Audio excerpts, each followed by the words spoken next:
The lost city of Zerzura. Imagine standing at the edge of an endless sea of golden sand, where the horizon shimmers with heat and possibility. You feel the weight of ancient secrets pressing against your chest, as warm wind carries whispers of a legend that has consumed explorers for over 1,000 years. Somewhere beyond these rolling dunes lies Zerzura, the oasis of little birds, a white city that medieval Arabic manuscripts describe as guarded by black giants and filled with treasures beyond imagination. Kings sleep eternal within its walls, waiting for the worthy to discover their kingdom. Yet despite decades of modern satellite technology revealing geometric anomalies deep in the western desert, ground expeditions continue to find nothing but wind-carved rock and shifting sand. What if one of history's greatest mysteries remains hidden not by time, but by the very nature of the desert itself? The legend of Zerzura first emerges from the golden age of Islamic scholarship, when medieval Arab geographers compiled detailed accounts of the known world. In manuscripts dating back to the 13th century, scribes wrote of an oasis city located somewhere in the vast western desert of Egypt. The name itself translates to Oasis of Little Birds, a reference to the countless waterfowl that supposedly inhabited its springs and pools. According to these ancient texts, Zerzura was no ordinary settlement. The city gleamed white under the desert sun, its buildings constructed from a mysterious pale stone that caught and reflected light across the dunes.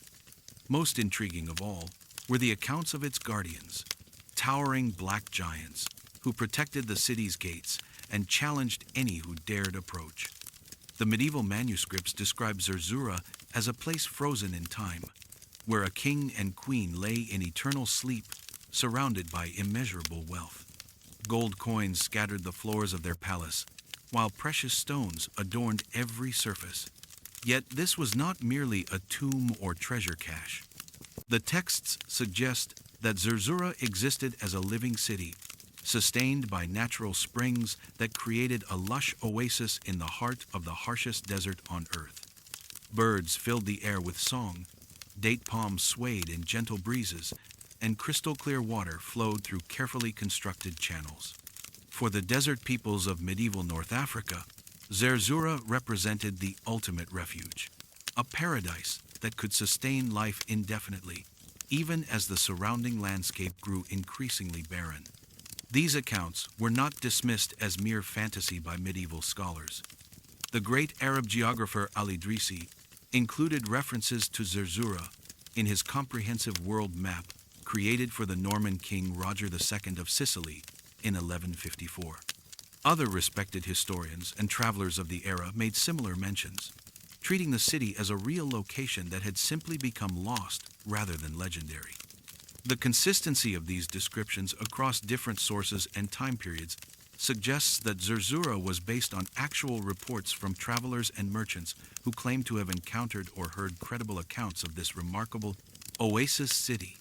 The modern search for Zerzura began in earnest during the early 20th century, when European explorers and archaeologists turned their attention to the uncharted regions of the Sahara.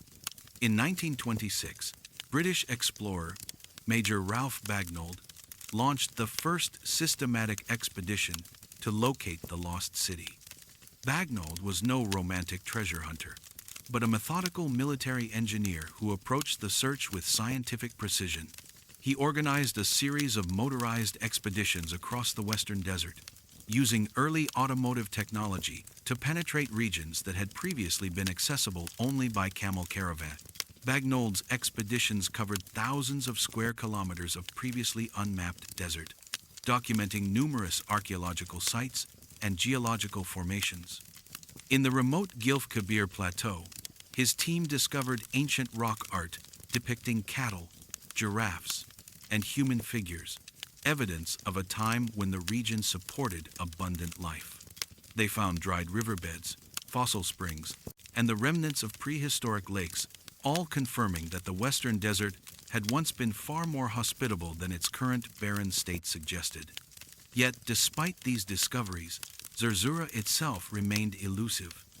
The search intensified in 1932 when Hungarian explorer Laszlo Almasi joined the quest. Almasi, who would later inspire the character in the novel and film The English Patient, brought a different approach to the search. Where Bagnold relied primarily on systematic grid searches, Almasi combined modern technology with careful study of local Bedouin oral traditions.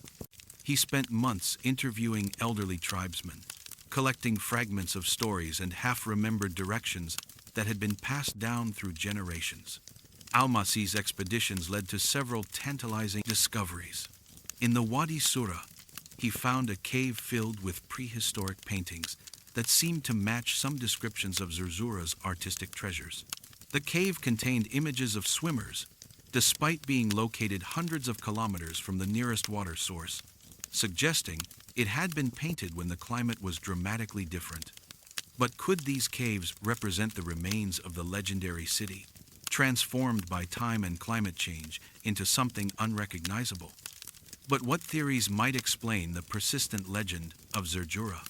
The first and most straightforward possibility is that the city existed exactly as described in medieval texts, but has been completely buried by centuries of sand accumulation.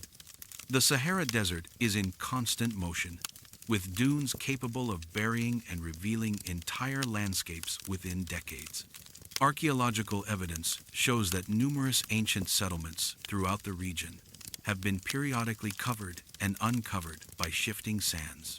Perhaps Zerzura lies intact beneath the desert floor, waiting for the right combination of wind patterns and excavation techniques to reveal its secrets.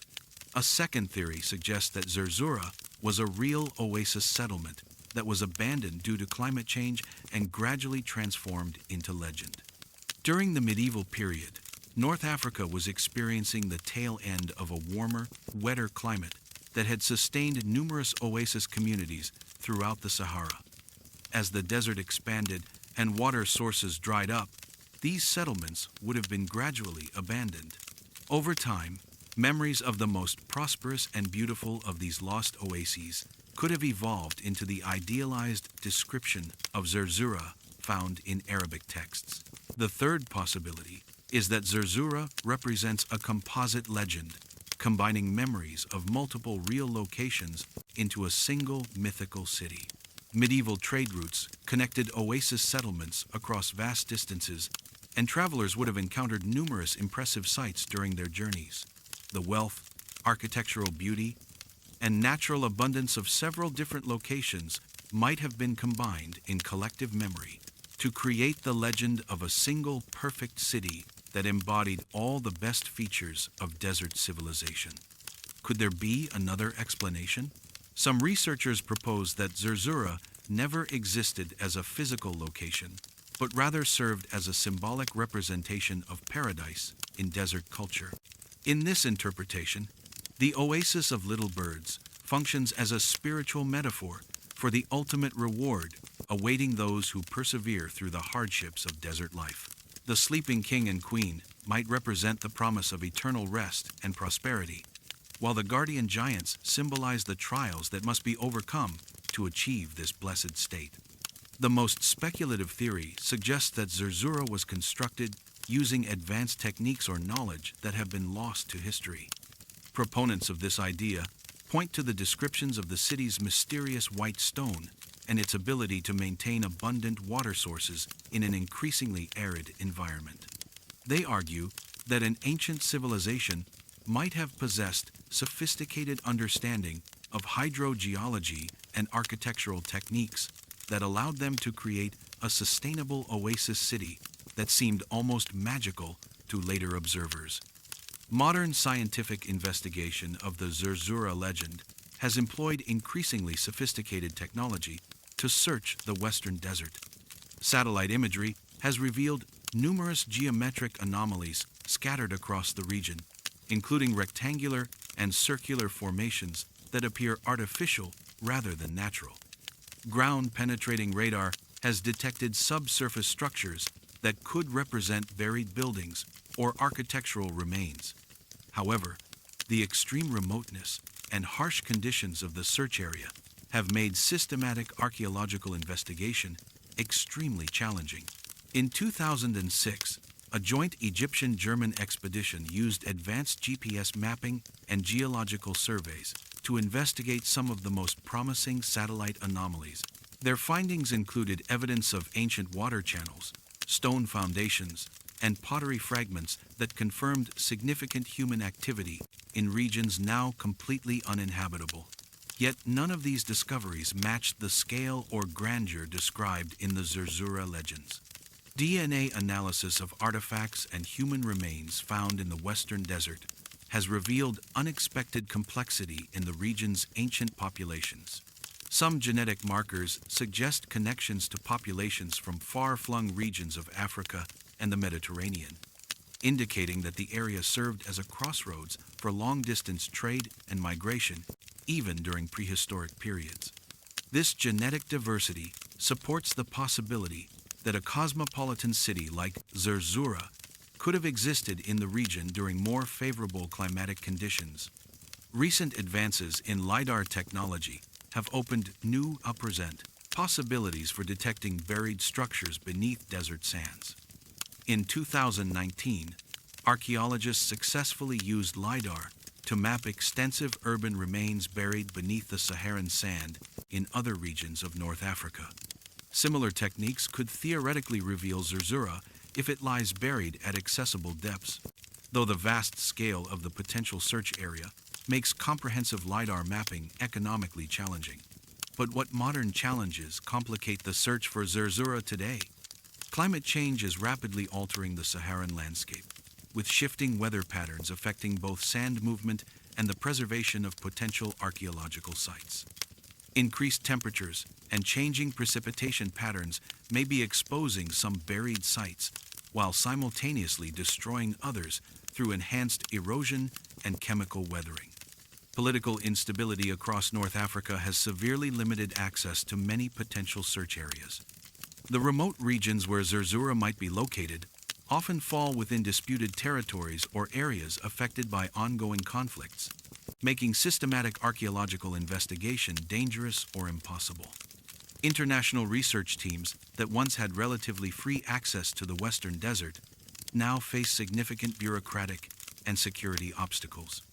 The growth of both legal and illegal mining operations throughout the Sahara poses another threat to potential archaeological sites. Gold mining, in particular, has expanded rapidly across the Western Desert, with heavy machinery capable of destroying ancient remains before they can be properly documented.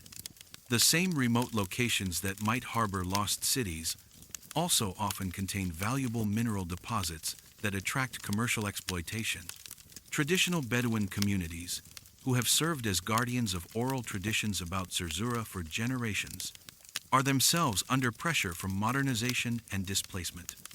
As these communities abandon traditional nomadic lifestyles, the detailed knowledge of desert landmarks and ancient stories they have preserved may be lost forever.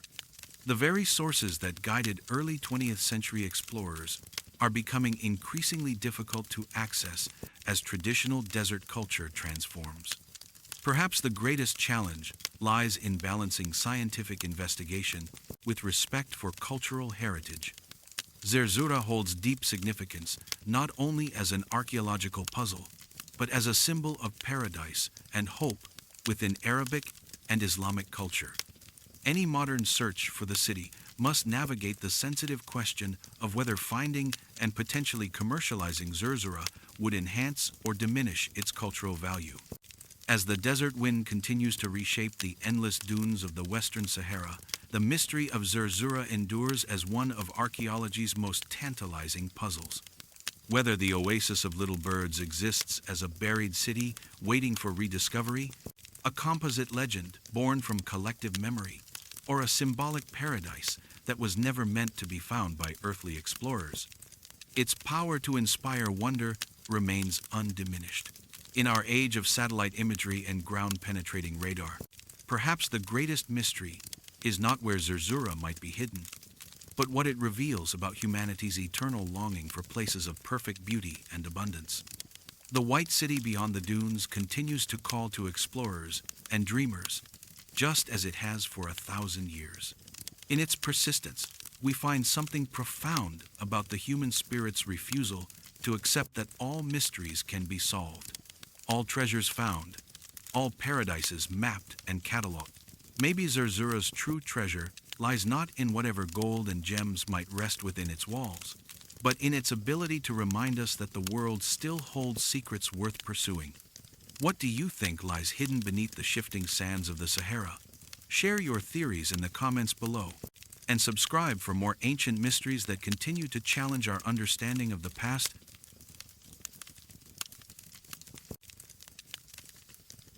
The Tassili Najer astronaut paintings. Picture yourself climbing through ancient stone galleries, carved by wind and time, your footsteps echoing against sandstone walls that have witnessed 8,000 years of human history. The air is thin and dry as you navigate narrow passages between towering rock formations, each turn revealing chambers decorated with images that seem to peer back at you across millennia. Among the countless depictions of giraffes, elephants, and human hunters painted by prehistoric artists, you encounter something that stops you in your tracks. Strange humanoid figures appear to wear bulbous helmets with antenna-like projections extending skyward. Their bodies are encased in what unmistakably resembles modern spacesuits, complete with breathing apparatus and protective gear. Local Tuareg legends whisper of sky beings who descended from the stars to teach their ancestors the secrets of survival in this harsh landscape. Yet, archaeological consensus places these mysterious paintings thousands of years before any known civilization possessed the technology or knowledge to create protective clothing of any kind. What did these ancient artists witness that compelled them to create images that seem more suited to science fiction than prehistoric rock art? The Tassili Najer Plateau rises like a lost world from the heart of the Algerian Sahara, its weathered sandstone formations creating a landscape of impossible beauty and ancient mystery. This UNESCO World Heritage Site encompasses over 72,000 square kilometers of eroded rock towers, hidden valleys, and natural stone galleries that have served as shelter for human inhabitants for thousands of years. The name itself means Plateau of Rivers in the local Tamashek language, a reference to the ancient waterways that once carved these extraordinary geological formations when the Sahara was a green savanna teeming with life. Archaeological evidence suggests that human occupation of Tassili and Adjer began as early as 10,000 years ago, during the Neolithic period, when climate conditions in North Africa were dramatically different from today. Rivers flowed year-round through the region, supporting vast grasslands where cattle grazed alongside wild elephants, giraffes, rhinoceros, and hippopotamus.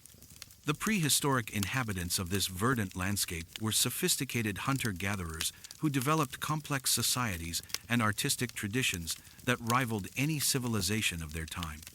The rock art of Tassili Najer represents one of the largest and most diverse collections of prehistoric paintings in the world, with over 15,000 individual images documented across the plateau. These artworks span several distinct periods, from the earliest hunter-gatherer scenes dating to 8,000 years ago, through pastoral periods when cattle herding dominated the region, to later images reflecting the gradual desertification that transformed the area into the arid landscape we see today. The paintings reveal a sophisticated understanding of artistic technique, with complex layering, perspective, and symbolic representation that demonstrates remarkable cultural continuity across millennia. Yet among these thousands of conventional images depicting daily life, hunting scenes, and religious ceremonies, archaeologists have identified a series of paintings that defy easy explanation. The most famous of these anomalous figures was dubbed the Great Martian God by French archaeologist Henri Lotte, who led the first comprehensive documentation of the site in the 1950s. This imposing figure, painted in the Jabaran rock shelter, stands over 3 meters tall and appears to wear a round helmet with multiple antennae, or breathing tubes, extending from its surface. The body is depicted in a manner unlike any other human figure in the entire Tassili collection, with what appears to be a fitted suit covering the entire form. The discovery of these extraordinary paintings began with French military patrols in the early 20th century, who reported finding extensive rock art during expeditions across the then French territory of Algeria. However, systematic documentation did not begin until 1933, when French Lieutenant Charles Brennens first photographed and catalogued several sites. His initial reports sparked interest among European archaeologists, but the remote location and harsh desert conditions made detailed study extremely challenging. The breakthrough came in 1956, when Henri Lotte organized a major expedition to create the first comprehensive record of Tassili's rock art. Lotte's team spent 16 months copying over 4,000 paintings, using a technique that involved creating tracings directly from the rock surfaces. Their work revealed the full scope and diversity of the prehistoric art collection, but it also brought international attention to the most unusual and controversial images, including those that seemed to depict figures in what could only be described as spacesuits or protective gear. Hote himself was struck by the otherworldly appearance of several figures, particularly the massive painting he named the Great Martian God. In his published accounts, he noted that the figure's helmet appeared to be transparent, revealing facial features beneath, while multiple tubes or cables seemed to connect the headgear to equipment located elsewhere on the body. The overall effect was so reminiscent of modern astronaut gear that Hote and his team struggled to explain how prehistoric artists could have conceived such imagery without some form of direct observation. The international publication of Hote's findings in 1958 triggered a wave of speculation and controversy that continues to this day. The timing was particularly significant, as the images were revealed to the world during the early years of the space age, when public fascination with astronauts and space exploration was at its peak. The apparent similarity between the Tassili figures and contemporary depictions of space travelers captured imaginations worldwide and launched countless theories about ancient contact with extraterrestrial visitors. But what explanations might account for these extraordinary images? The most conventional archaeological interpretation suggests that the so-called astronaut figures actually represent shamans or spiritual leaders wearing ceremonial masks and ritual clothing. Anthropological studies of traditional African societies reveal numerous examples of elaborate masks and costumes used in religious ceremonies, often incorporating elements designed to represent supernatural beings or spiritual concepts. The apparent helmets and suits could therefore be stylized representations of leather masks, feathered headdresses, or ritual garments that have not survived in the archaeological record. Supporting this interpretation is the fact that many of the anomalous figures appear in contexts that suggest ritual or ceremonial significance. They are often depicted larger than other human figures, positioned prominently within painted scenes, and surrounded by symbols or objects that appear to have religious meaning. The unusual artistic treatment could represent the artist's attempt to convey the otherworldly or supernatural nature of these spiritual leaders, using visual techniques that emphasize their special status within the community. A second theory proposes that the paintings represent actual protective clothing developed by prehistoric inhabitants of the Tassili region. Proponents of this idea argue that the harsh desert environment, even during wetter climatic periods, could have necessitated specialized gear for certain activities, such as gathering honey from dangerous insects, working with toxic plants, or exploring hazardous areas. The apparent breathing apparatus could represent primitive air filtration systems using animal bladders or plant materials to protect against dust, smoke, or harmful substances. This practical explanation gains some credibility from ethnographic studies showing that various traditional societies developed sophisticated protective equipment using available natural materials.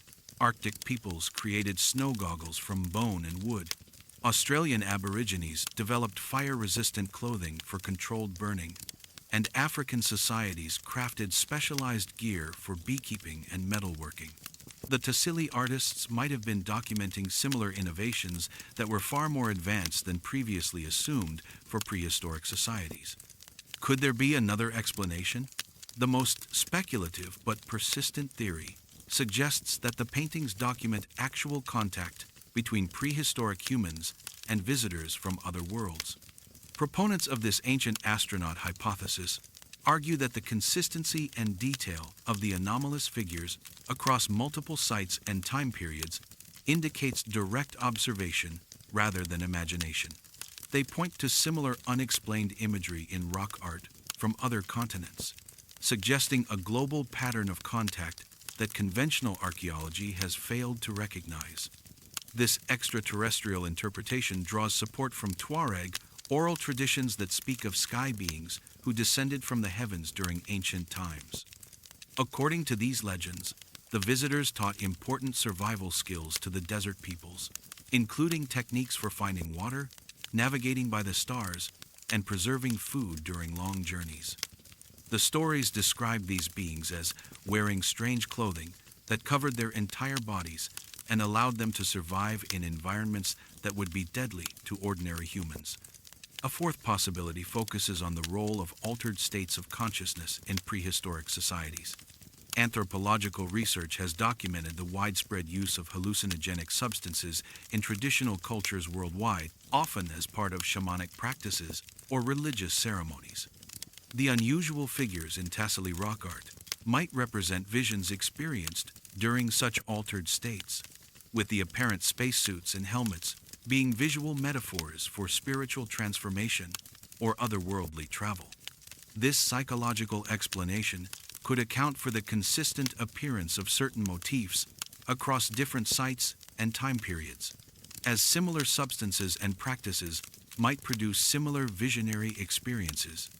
The emphasis on helmets and breathing apparatus could reflect the common sensation of altered breathing patterns during hallucinogenic experiences, while the overall suit-like appearance might represent the perception of being enclosed within a protective spiritual barrier. Modern scientific investigation of the Tassili astronaut paintings has employed increasingly sophisticated techniques to analyze both the artistic materials and the cultural context of these mysterious images. Spectroscopic analysis of paint pigments has confirmed that the controversial figures were created using the same materials and techniques as other prehistoric artworks at the site, ruling out the possibility that they represent modern hoaxes or later additions to the original paintings. Radiocarbon dating of organic materials, found in association with the painted sites, has provided more precise chronological frameworks for understanding when different artistic periods occurred. The most anomalous figures appear to date from the pastoral period, roughly 6,000 to 4,000 years ago, when the region supported extensive cattle herding communities. This timing corresponds with a period of significant cultural development and inter-regional contact that could have facilitated the spread of new ideas or artistic influences.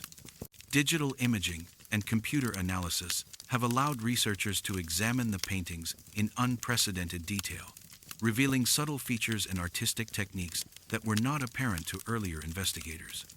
High-resolution photography has shown that many of the apparent spacesuit details are actually composed of multiple layers of paint applied over extended periods, suggesting that the images evolved gradually rather than being created as complete compositions at a single time.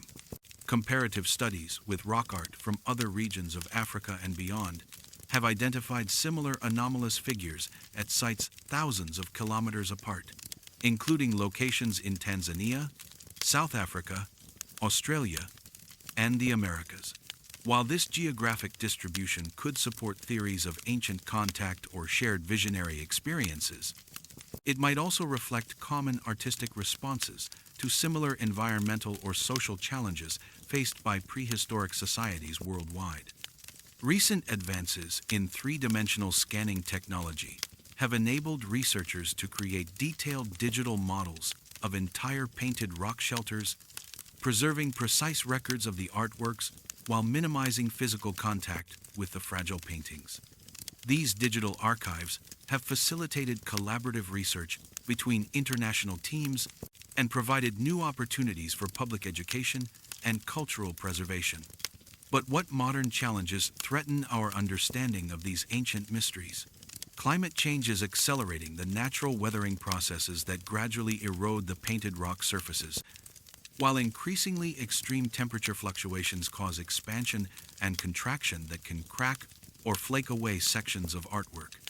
The Sahara's expanding desertification is also affecting the microclimate within rock shelters, altering humidity levels and airflow patterns that have helped preserve the paintings for millennia.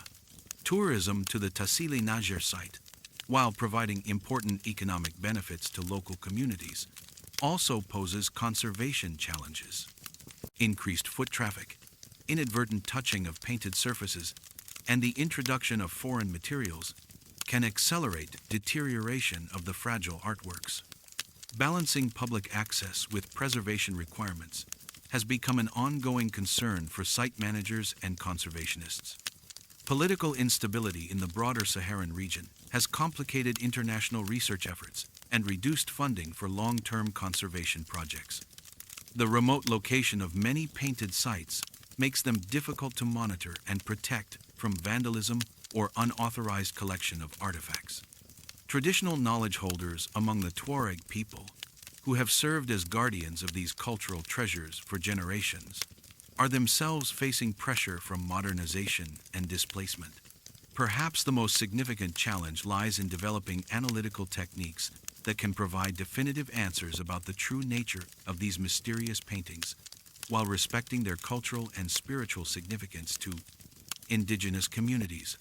The desire to solve the archaeological puzzle must be balanced against the risk of damaging irreplaceable artworks or disrupting the cultural traditions that have preserved these sites for thousands of years. As the sun sets over the ancient stone galleries of Tassili Najer, casting long shadows across paintings that have witnessed the rise and fall of civilizations, the mystery of the astronaut figures remains as compelling as ever. Whether these enigmatic images represent shamanic visions, practical protective gear, extraterrestrial contact, or something entirely beyond our current understanding, they continue to challenge our assumptions about prehistoric human capabilities and experiences. In their silent presence on sandstone walls, these figures remind us that the past holds secrets that may never be fully understood through conventional archaeological methods alone. Perhaps the true value of the Tassili astronaut paintings lies not in solving their mystery definitively, but in their power to expand our imagination about what ancient peoples might have experienced, created, or encountered in their daily lives. The strange beings painted by artists 8,000 years ago continue to gaze down from their rocky galleries, their antenna-crowned helmets and suit-covered bodies as mysterious today as they were to the first archaeologists who discovered them.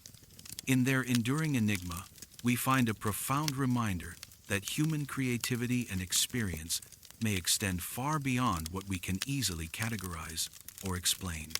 What do you think these ancient artists were trying to tell us? Share your thoughts about the Tassili astronaut paintings in the comments below, and subscribe for more mysteries that bridge the gap between archaeology and the impossible.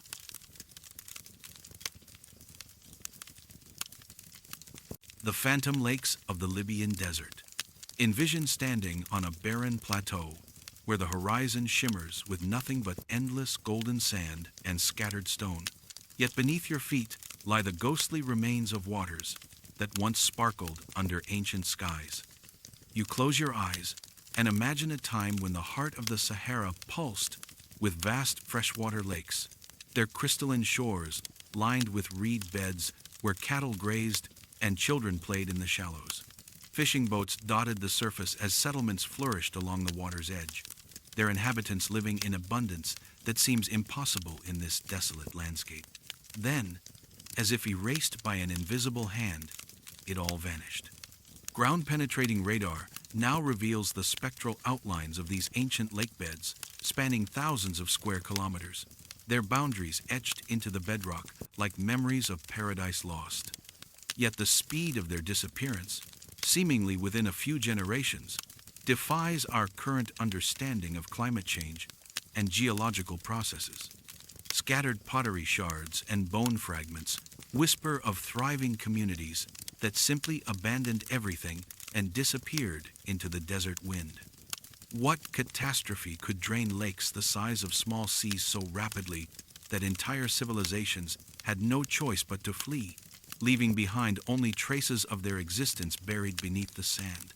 The Libyan desert, stretching across southeastern Libya, southwestern Egypt, and northwestern Sudan, represents one of the most arid and seemingly lifeless regions on Earth today.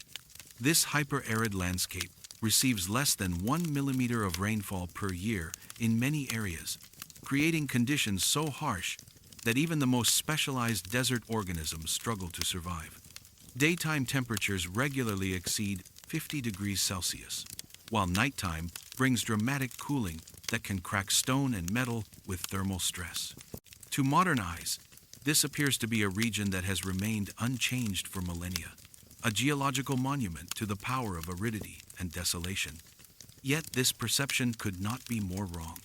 Paleoclimatic research has revealed that the Libyan desert experienced dramatically different conditions during the early to mid-Holocene period, roughly 10,000 to 4,000 years ago.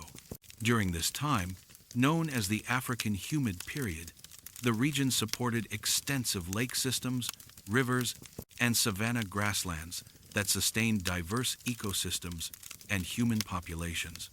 The transformation from verdant landscape to barren desert represents one of the most dramatic environmental changes documented in geological history. The ancient lake systems of the Libyan desert were not modest seasonal pools, but massive bodies of fresh water that rivaled the Great Lakes of North America in size and scope. The largest of these, Paleolake Megachad, covered an area of approximately 350,000 square kilometers at its maximum extent, making it larger than the modern Caspian Sea. Other significant lakes included Paleolake Fezan in the Murzuk Basin, which stretched across 20,000 square kilometers, and numerous smaller but still substantial bodies of water scattered throughout the region. These ancient lakes supported complex ecosystems that seem fantastical when compared to the current barren landscape. Fossil evidence reveals hippos wallowing in shallow bays, crocodiles basking on sandy shores, and elephants gathering at waterholes surrounded by acacia woodlands. Fish populations included species now found only in tropical African rivers, hundreds of kilometers to the south. Archaeological evidence indicates that human populations flourished around these water bodies, developing sophisticated fishing and hunting technologies, pottery traditions, and possibly early forms of agriculture and animal domestication. The cultural developments around these ancient lakes represent some of the earliest complex societies in North Africa. Radiocarbon dating of organic materials from settlement sites indicates continuous human occupation spanning several millennia, with evidence of increasing social complexity over time. The abundance of resources provided by the lake ecosystems allowed populations to grow and develop specialized technologies, artistic traditions, and social structures that laid important foundations for later African civilizations. The modern discovery of these phantom lakes began in the 1970s, with early satellite imagery that revealed unusual geological formations across the Libyan desert. NASA's Landsat program captured images showing circular and oval-shaped depressions, ancient shoreline terraces, and sedimentary deposits that suggested the former presence of large bodies of water. However, the full scope of these ancient lake systems only became apparent with the development of more sophisticated remote sensing technologies in the following decades. The breakthrough came in 1981 when the Space Shuttle Columbia carried the first shuttle imaging radar system over North Africa. This synthetic aperture radar technology could penetrate the surface sand layer and reveal buried geological features with unprecedented clarity. The radar images showed extensive networks of ancient riverbeds, lake basins, and drainage systems that had been completely hidden beneath the desert surface. Subsequent radar missions, including the Shuttle Radar Topography mission in 2000 and the ongoing series of European Space Agency radar satellites, have provided increasingly detailed views of these buried landscapes. The radar data reveals not only the extent of the ancient lake systems, but also their complex internal structure, including multiple shoreline levels, indicating fluctuating water depths over time, ancient river deltas, and what appear to be human-made modifications to natural waterways. Ground-penetrating radar surveys conducted by international research teams have confirmed and expanded upon the satellite findings. These terrestrial investigations have revealed lake sediments extending to depths of over 50 meters in some locations, indicating that the water bodies persisted for extended periods and reached considerable depths. Core samples extracted from these sediment layers contain microscopic fossils, pollen grains, and chemical signatures that provide detailed information about past environmental conditions and the timing of the lake's disappearance. The most startling aspect of these discoveries is not that the lakes once existed, but how rapidly they disappeared. Sediment core analysis indicates that the transition from thriving lake ecosystems to arid desert conditions occurred over a remarkably short time period, possibly within just a few centuries or even decades. This rapid desiccation appears to have affected multiple lake systems simultaneously across thousands of square kilometers, suggesting a regional or even global trigger rather than local geological processes. But what could explain such a dramatic and rapid transformation?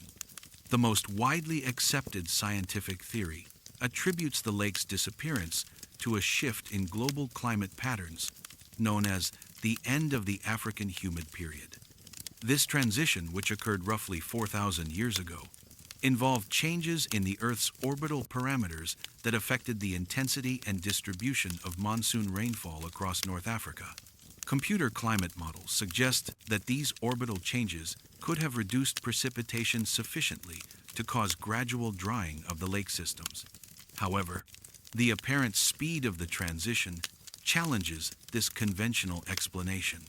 Most climate models predict that orbital-driven changes should occur gradually over centuries or millennia, allowing ecosystems and human populations time to adapt to changing conditions.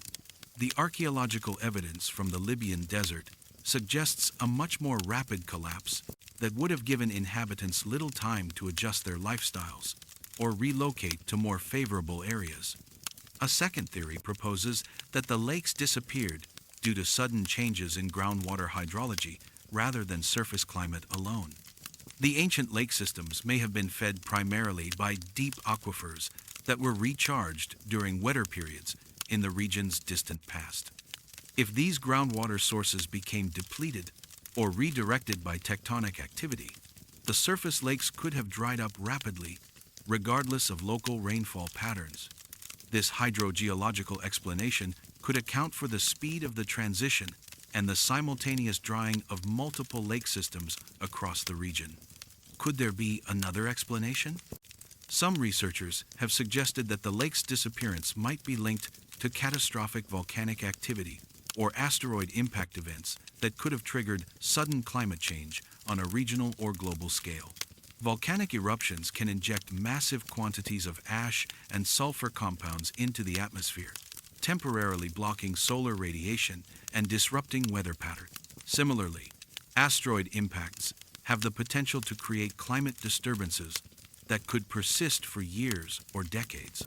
Supporting this catastrophic scenario is the timing of the lake's disappearance, which appears to coincide with several documented climatic disturbances in other parts of the world. Tree ring data from Europe and Asia shows evidence of severe climate disruption around 4,000 years ago, while ice core records from Greenland indicate unusual atmospheric conditions during the same period. If these global disturbances were linked to a common cause, such as a major volcanic eruption or impact event, It could explain the rapid and synchronous drying of the Libyan desert lakes. A fourth possibility focuses on human-induced environmental change as a contributing factor to the lake's disappearance. As populations around the ancient lakes grew and developed more sophisticated technologies, their impact on local ecosystems may have increased beyond sustainable levels. Overgrazing by domestic cattle, deforestation for fuel and construction materials, and intensive fishing could have degraded the watersheds that fed the lake systems, making them more vulnerable to climate fluctuations. This anthropogenic theory is supported by archaeological evidence of increasing human population density around the lakes during the period leading up to their disappearance. Settlement sites from the final centuries of the lake's existence show signs of resource stress, including changes in diet composition, increased reliance on less preferred food sources, and possible evidence of social conflict. The human populations themselves may have inadvertently contributed to the environmental collapse that forced their eventual displacement. The most speculative explanation suggests that the lake's disappearance might be connected to larger patterns of environmental instability that affected multiple regions of the world during the late Holocene period. Some researchers have proposed that the Earth's climate system underwent a fundamental reorganization around 4,000 years ago, involving changes in ocean circulation, atmospheric chemistry, and the frequency of extreme weather events. The Libyan desert lakes might have been casualties of this broader planetary transition. Modern scientific investigation of the phantom lakes employs an impressive array of technological tools to unravel their mysteries. Isotope analysis of lake sediments provides detailed information about past water chemistry, temperature conditions, and the sources of water that fed the ancient lakes. Oxygen isotope ratios in fossilized shell materials can reveal seasonal temperature variations, while carbon isotopes indicate changes in vegetation and atmospheric composition over time. Advanced dating techniques, including radiocarbon analysis, luminescence dating, and paleomagnetic measurements, have allowed researchers to construct precise chronologies of lake formation, evolution, and disappearance. These temporal frameworks are essential for understanding the relationship between environmental change and human occupation patterns, as well as for testing different theories about the causes of the lake's demise. Environmental DNA extraction from lake sediments has emerged as a powerful new tool for understanding ancient ecosystems. Genetic material from bacteria, plants, and animals can survive for thousands of years in sediment layers, providing direct evidence of the species that once lived in and around the ancient lakes. This molecular approach has revealed the presence of organisms that left no fossil record, expanding our understanding of the complexity and diversity of these lost ecosystems. Computational modeling of ancient climate and hydrology has become increasingly sophisticated, allowing researchers to test different scenarios for lake formation and disappearance. These models integrate data from multiple sources, including geological evidence, archaeological findings, and modern climate observations, to create comprehensive simulations of past environmental conditions. The results help evaluate the plausibility of different theories and identify key factors that may have controlled the lake's behavior. But what modern challenges complicate our efforts to understand these ancient mysteries? Climate change is altering the current Saharan environment in ways that may affect the preservation and accessibility of archaeological sites associated with the phantom lakes. Increasing temperatures and changing precipitation patterns could accelerate erosion of exposed sediments, potentially destroying important evidence before it can be properly documented and analyzed. The political situation in Libya and surrounding regions has severely limited access to many areas where ancient lake evidence is most abundant. International research collaborations that were routine in previous decades have become difficult or impossible to maintain, reducing the scope of investigations and limiting opportunities for comprehensive regional studies. Many potentially important sites remain unexplored due to security concerns and bureaucratic obstacles, The growing demand for groundwater resources in the Saharan region poses another threat to the scientific investigation of ancient lake systems. Deep drilling for water extraction disturbs sediment layers and destroys stratigraphic relationships that are crucial for understanding past environmental conditions. The expansion of mining operations, particularly for oil and mineral resources, has similar destructive potential for archaeological and paleo-environmental evidence. Conservation of the physical remains of ancient lake systems presents unique challenges in the harsh desert environment. Wind erosion continuously removes sediment layers, while rare rainfall events can cause catastrophic gully formation that destroys important sites within hours. The remoteness of many locations makes regular monitoring and protective measures extremely difficult to implement and maintain. Perhaps the most significant challenge lies in integrating the diverse types of evidence needed to solve the mystery of the Phantom Lake's disappearance. The puzzle requires expertise from climatology, geology, archaeology, ecology, and other specialized fields, but coordinating such interdisciplinary research efforts requires resources and institutional support that are often difficult to obtain for work in politically unstable regions. As satellites continue to peer beneath the Saharan sands and researchers extract new secrets from ancient sediments, the mystery of the Phantom Lakes remains one of archaeology's most compelling puzzles. The rapid transformation from abundant freshwater ecosystems to hyper-arid desert challenges our understanding of both natural climate processes and human resilience in the face of environmental change.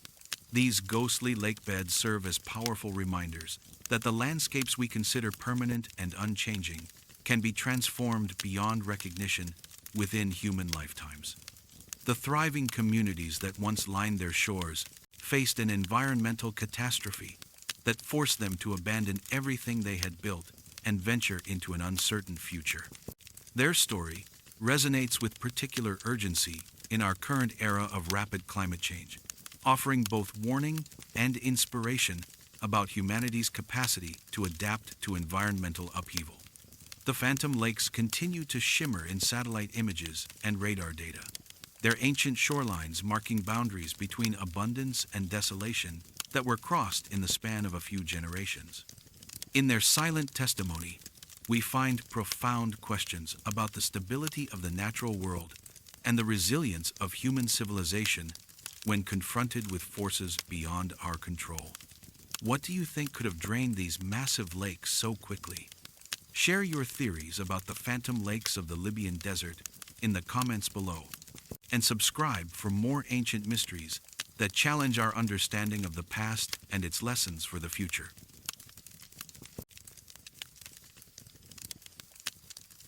The Singing Dunes of Tibesti. Imagine standing in the profound silence of the Sahara at dawn, where the only sounds are your own heartbeat and the whisper of wind across ancient stone.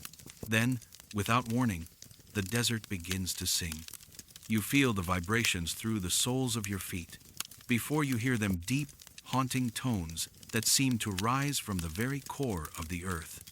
The Tibesti Mountains stretch before you, their volcanic peaks casting long shadows across golden dunes that pulse with otherworldly music.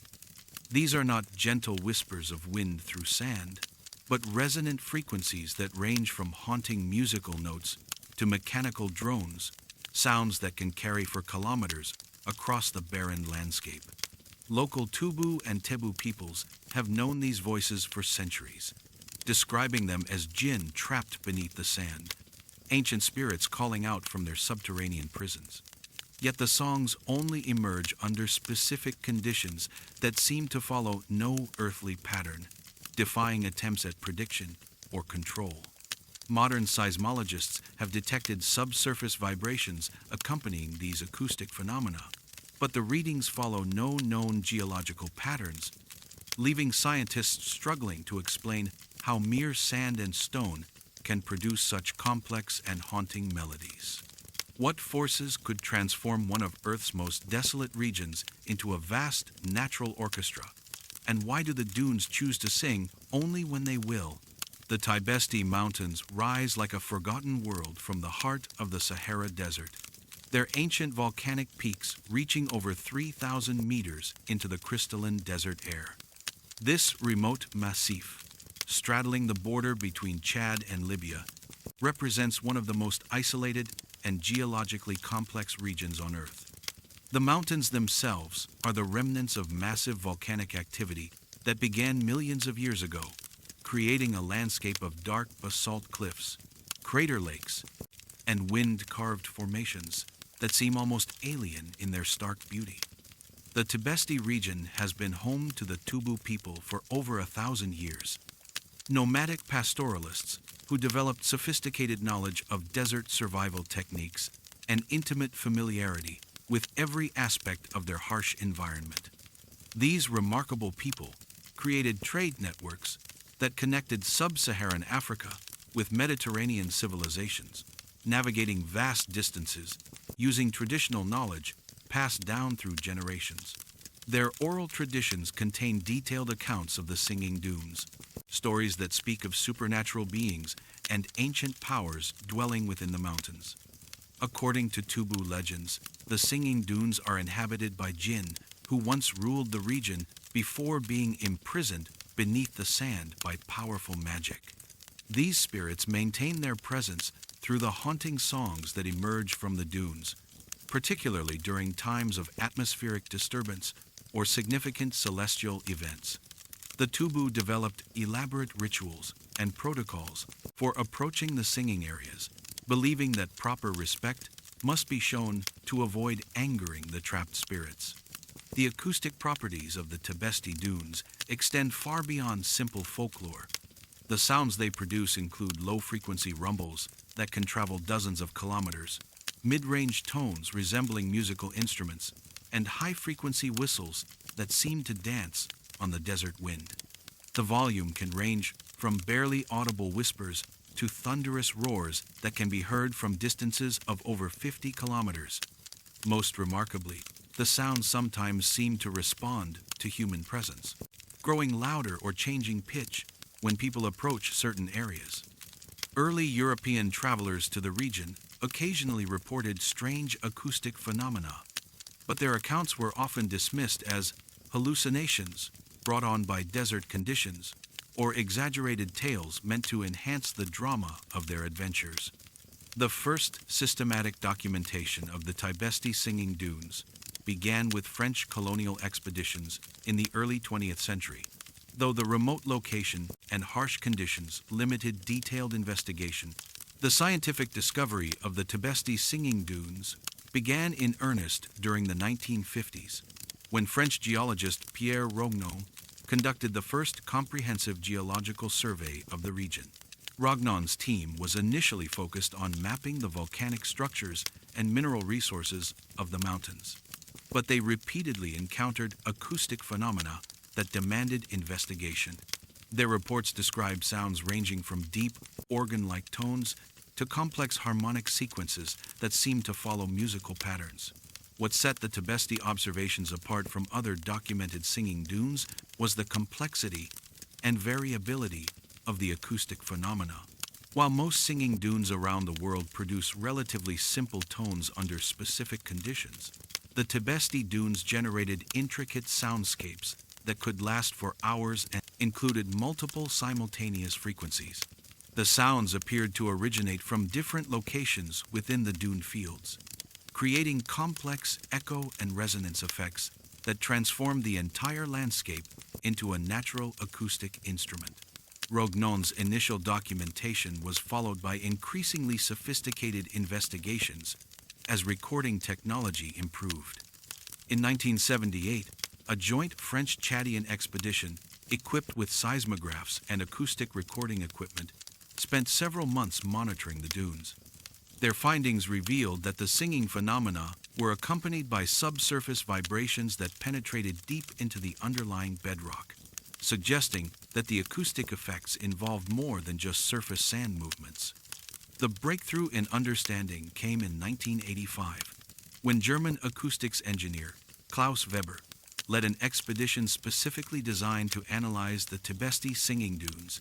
using advanced recording and analysis equipment. Weber's team discovered that the sounds were produced by complex interactions between wind patterns, sand grain properties, and the unique geological structure of the underlying volcanic rock. However, their findings raised more questions than they answered, as the acoustic patterns they documented defied existing theoretical models for sand dune acoustics. Weber's recordings revealed that the Tibesti dunes produced sounds across a much broader frequency range than previously documented singing dunes, including infrasonic vibrations below the threshold of human hearing, and ultrasonic frequencies that extended beyond normal acoustic instruments' detection capabilities. The team also discovered that the acoustic phenomena were linked to specific atmospheric conditions, including barometric pressure changes, humidity levels, and electromagnetic field variations that seemed to trigger or suppress the singing behavior. But what could explain such extraordinary acoustic phenomena? The most conventional scientific theory attributes the singing to a process called sand avalanching, where layers of dry sand slide over one another under specific conditions, creating friction that generates sound waves. This mechanism has been documented at other singing dunes around the world, though typically producing much simpler acoustic patterns. The unique geological structure of the Tibesti region, with its volcanic bedrock and specific mineral composition, might amplify and modify these basic friction-generated sounds to create the complex acoustic phenomena observed. Supporting this avalanche theory is evidence that the singing most commonly occurs during periods of low humidity when sand grains have minimal moisture content. The spherical shape and uniform size of the sand grains in the Tibesti dunes create optimal conditions for the sliding mechanisms that generate acoustic vibrations. Computer models suggest that the volcanic bedrock beneath the dunes could act as a natural resonating chamber, amplifying and modifying the sounds produced by surface sand movements. A second theory proposes that the acoustic phenomena result from electromagnetic interactions between the sand grains and the unique mineral composition of the underlying volcanic rock. The Tibesti Mountains contain unusual concentrations of magnetite, quartz, and other minerals that could create electromagnetic fields under specific atmospheric conditions. These fields might cause sand grains to vibrate in patterns that produce the observed acoustic effects, similar to how electromagnetic fields can generate sounds in certain crystalline materials. This electromagnetic explanation could account for the apparent correlation between singing episodes and atmospheric electrical activity.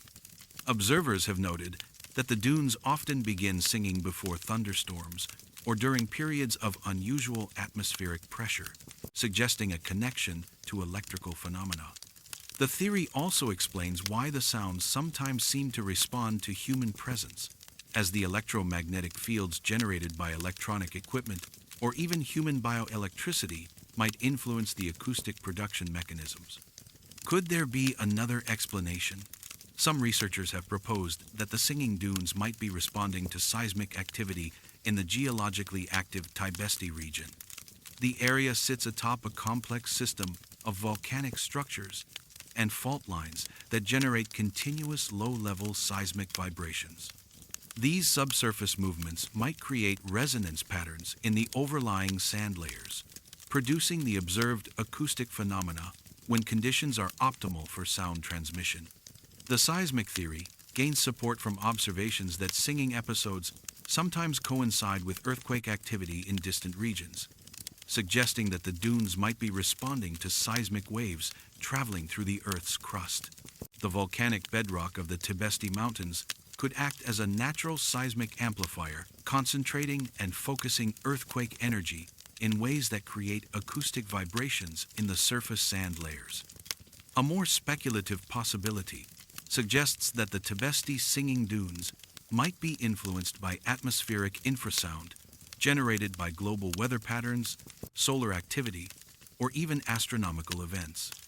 Infrasonic waves can travel vast distances through the atmosphere and might interact with the unique geological and meteorological conditions in the Tibesti region to trigger acoustic phenomena.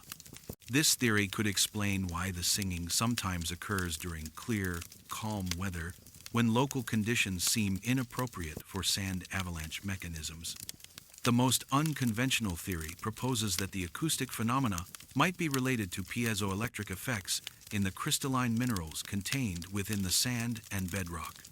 Piezoelectric materials generate electrical charges when subjected to mechanical stress, and the reverse effect can cause these materials to vibrate when exposed to electrical fields.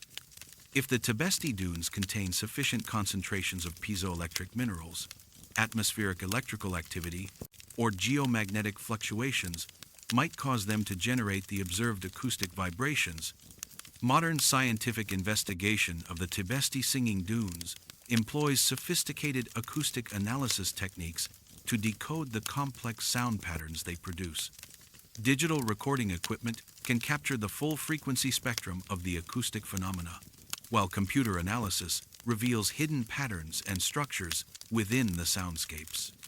Spectral analysis has shown that the singing often includes harmonic sequences that resemble musical compositions, with fundamental frequencies and overtones that create surprisingly sophisticated acoustic arrangements.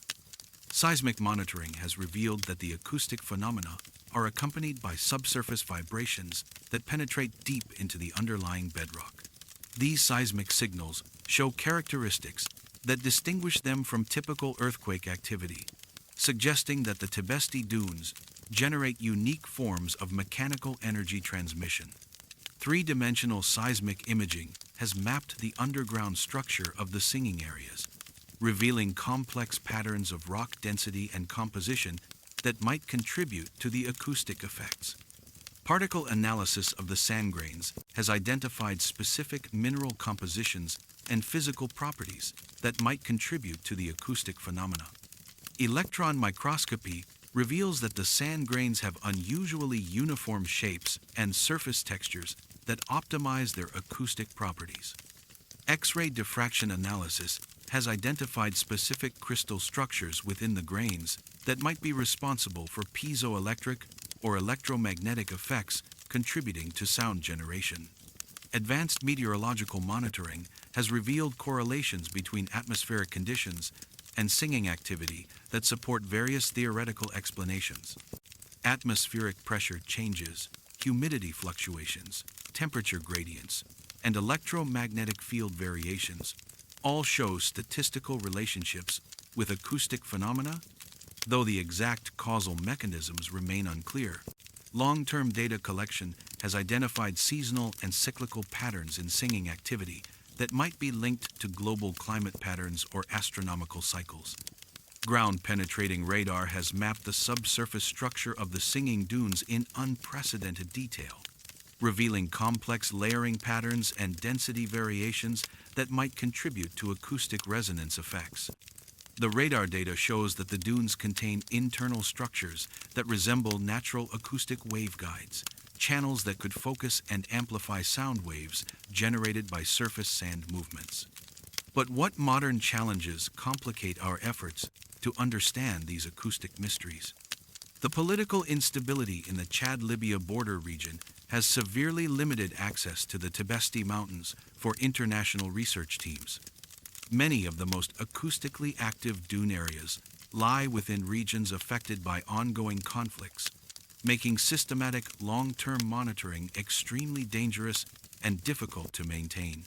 Climate change is altering the atmospheric conditions that appear to trigger singing episodes, potentially changing the frequency and intensity of the acoustic phenomena before they can be fully understood.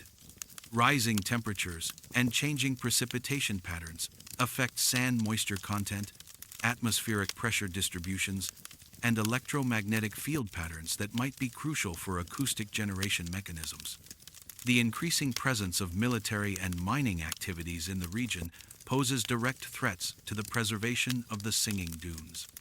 Vehicle traffic and industrial equipment can compact sand layers and alter the delicate physical conditions necessary for acoustic phenomena.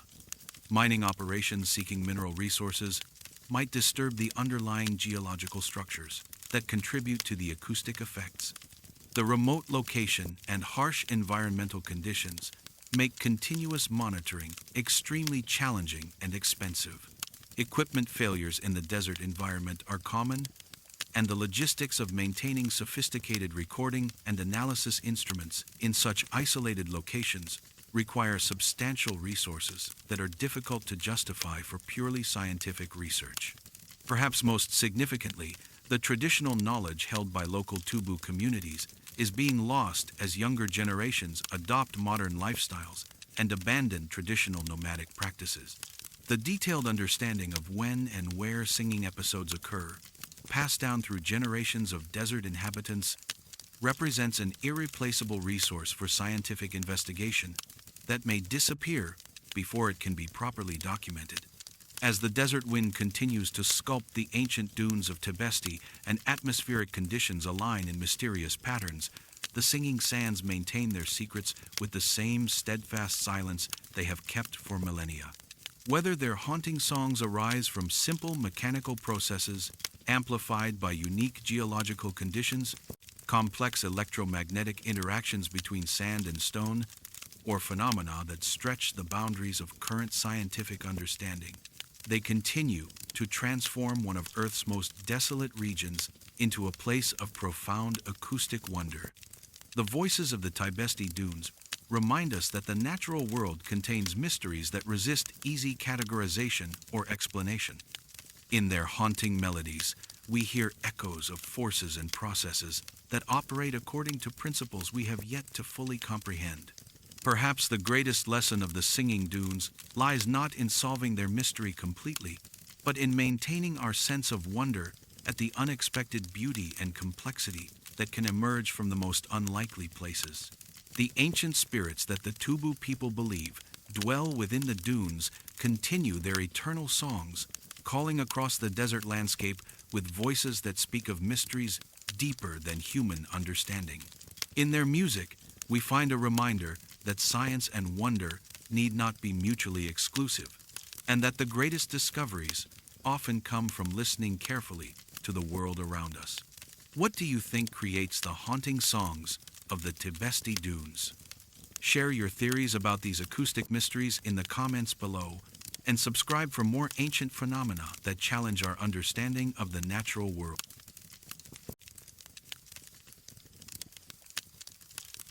The crystal caves of the Gilf Kabir.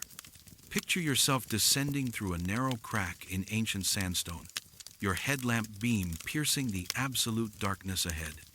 The air grows cooler as you move deeper underground, and then suddenly your light catches something extraordinary. The walls around you explode into brilliant sparkles, thousands of crystals catching and reflecting your beam in a dazzling display that transforms the cavern into a natural cathedral of light. But this is not merely the work of geological processes. As your eyes adjust, you begin to notice that these crystal formations have been arranged with deliberate precision, their placement following patterns that appear almost architectural in their complexity. Within the remote Gilf Kebir plateau of Egypt's western desert, explorers have discovered cave systems containing crystal formations that show unmistakable signs of ancient human modification. Precise cuts slice through mineral deposits with surgical accuracy, while deliberate arrangements create geometric patterns that speak of sophisticated planning and execution. Most mysteriously of all, symbols have been carved directly into crystal surfaces, using techniques that remain unexplained to this day. The purpose of these underground crystal workshops remains completely unknown, as does the technology that could have achieved such precision in an age when humanity supposedly possessed only crude copper tools and stone implements. What ancient civilization possessed the knowledge and capability to transform natural caves into elaborate crystal galleries? And what were they trying to accomplish in these hidden chambers beneath the desert floor? The Gilf Kebir Plateau stands as one of the most remote and geologically fascinating regions of the Sahara Desert. Its weathered sandstone cliffs, rising abruptly from the surrounding sand sea, like the ruins of some titanic fortress. Located in Egypt's western desert, near the borders with Libya and Sudan. This ancient geological formation covers approximately 7,500 square kilometers of some of the most inaccessible terrain on Earth. The plateau's name, meaning Great Barrier in Arabic, reflects both its imposing physical presence and its role as a natural obstacle to travel across this corner of the Sahara. The geological history of Gilf Kebir stretches back over 100 million years, when the region lay beneath a vast inland sea that deposited the limestone and sandstone layers that form the plateau's foundation. Subsequent volcanic activity, tectonic movements, and millions of years of erosion created the complex network of canyons, valleys, and cave systems that characterize the area today. The unique mineral composition of these rock formations includes unusual concentrations of quartz, feldspar, and other crystalline materials that formed under specific pressure and temperature conditions during the plateau's geological evolution. Human presence in the Gilf Kebir region dates back thousands of years, evidenced by extensive rock art galleries that rival those found at more famous sites like Tassili Najjar. During the African humid period, roughly 10,000 to 4,000 years ago, the area supported savanna environments that sustained diverse wildlife populations and the human communities that hunted them. The cave paintings found throughout the plateau depict elephants, giraffes, ostriches, and other animals that require significantly more water than the current desert environment can provide. Archaeological evidence suggests that the prehistoric inhabitants of Gilf Kebir possessed sophisticated knowledge of the region's geology and natural resources. They established settlements in locations with reliable water sources, created extensive tool-making workshops using local stone materials, and developed complex trade networks that connected them with distant regions of Africa and the Mediterranean world. The presence of exotic materials like obsidian and marine shells in archaeological deposits indicates that these ancient peoples maintained contact with regions hundreds of kilometers away. The crystal formations within Gilf Kebir's cave systems represent a unique geological phenomenon that occurs when mineral-rich groundwater seeps through porous sandstone over extended periods. As the water evaporates or chemical conditions change, dissolved minerals crystallize on cave walls, creating the spectacular formations that explorers encounter today. However, the natural crystal growth process typically produces random organic patterns that reflect the chaotic nature of groundwater flow and chemical precipitation. What makes the Gilf Kebir caves extraordinary is the evidence of deliberate human intervention in this natural process. The modern discovery of the crystal caves began in 1932 during one of the early motorized expeditions into the Western Desert. Hungarian explorer Laszlo Almasi, whose adventures would later inspire the novel and film, The English Patient, was leading a geological survey expedition when his team discovered a previously unmapped cave system in a remote section of the plateau. Initial exploration revealed extensive crystal formations, but the team's limited time and equipment prevented detailed investigation of the site's most unusual features. The true significance of the crystal caves only became apparent during a follow-up expedition in 1938, led by British archaeologist Patrick Clayton. Clayton's team was specifically equipped for underground exploration and documentation, carrying photographic equipment, surveying instruments, and geological sampling tools that allowed them to conduct the first systematic study of the cave system. Their findings revolutionized understanding of prehistoric technological capabilities in the region. Clayton's photographs and detailed field notes documented crystal formations that showed clear evidence of human modification spanning what appeared to be multiple time periods. The earliest interventions involved relatively simple rearrangement of naturally fallen crystal fragments, creating circular patterns and linear arrangements that suggested ritual or ceremonial purposes. More sophisticated modifications included precise cutting of large crystal formations to create flat surfaces, geometric shapes, and complex three-dimensional structures that required advanced planning and execution. The most startling discovery was a series of symbols carved directly into crystal surfaces throughout the cave system.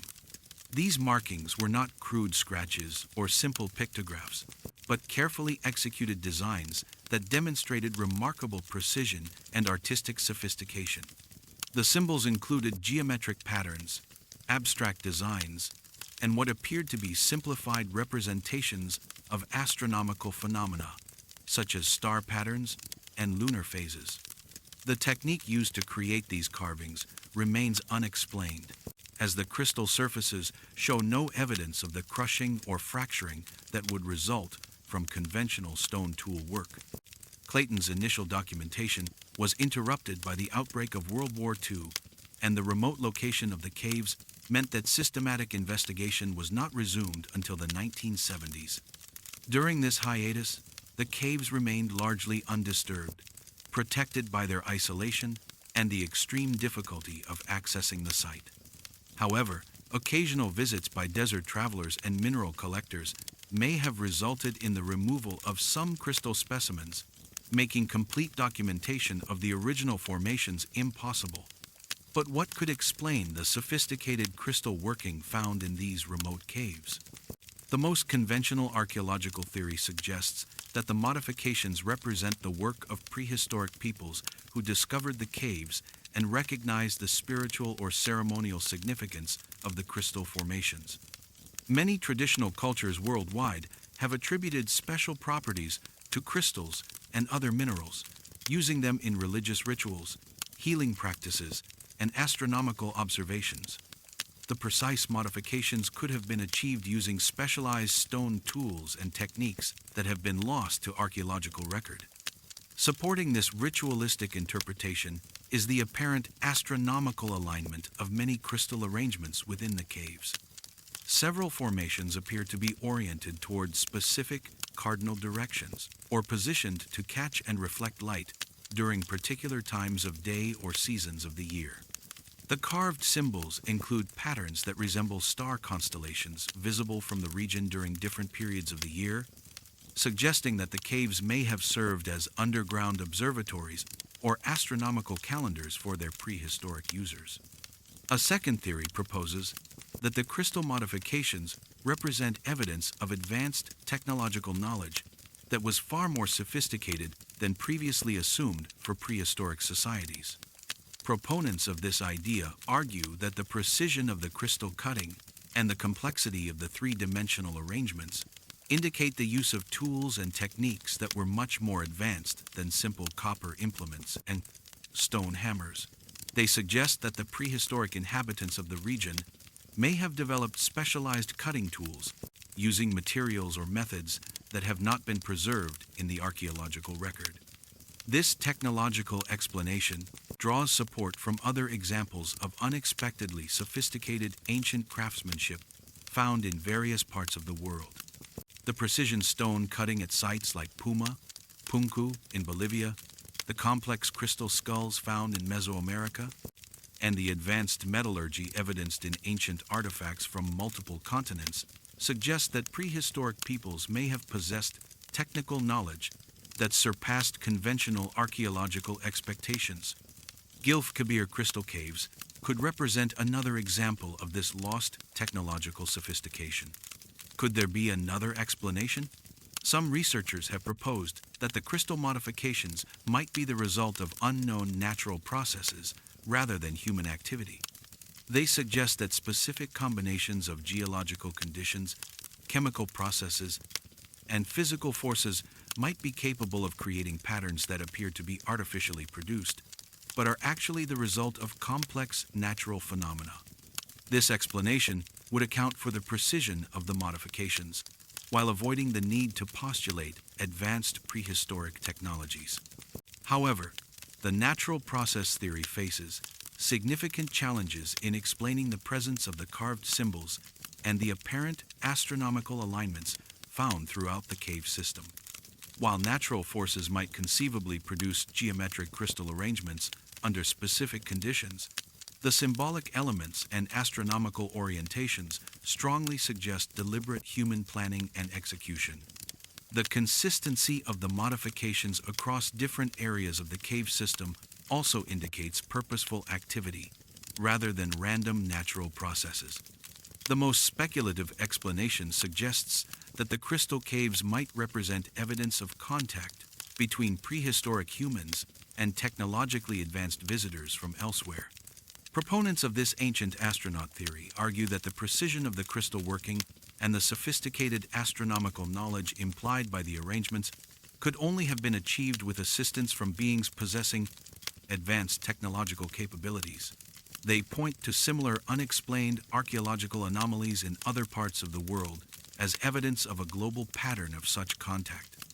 This extraterrestrial interpretation draws some support from local Bedouin legends that speak of sky beings who descended to Earth in ancient times and taught important knowledge to desert peoples.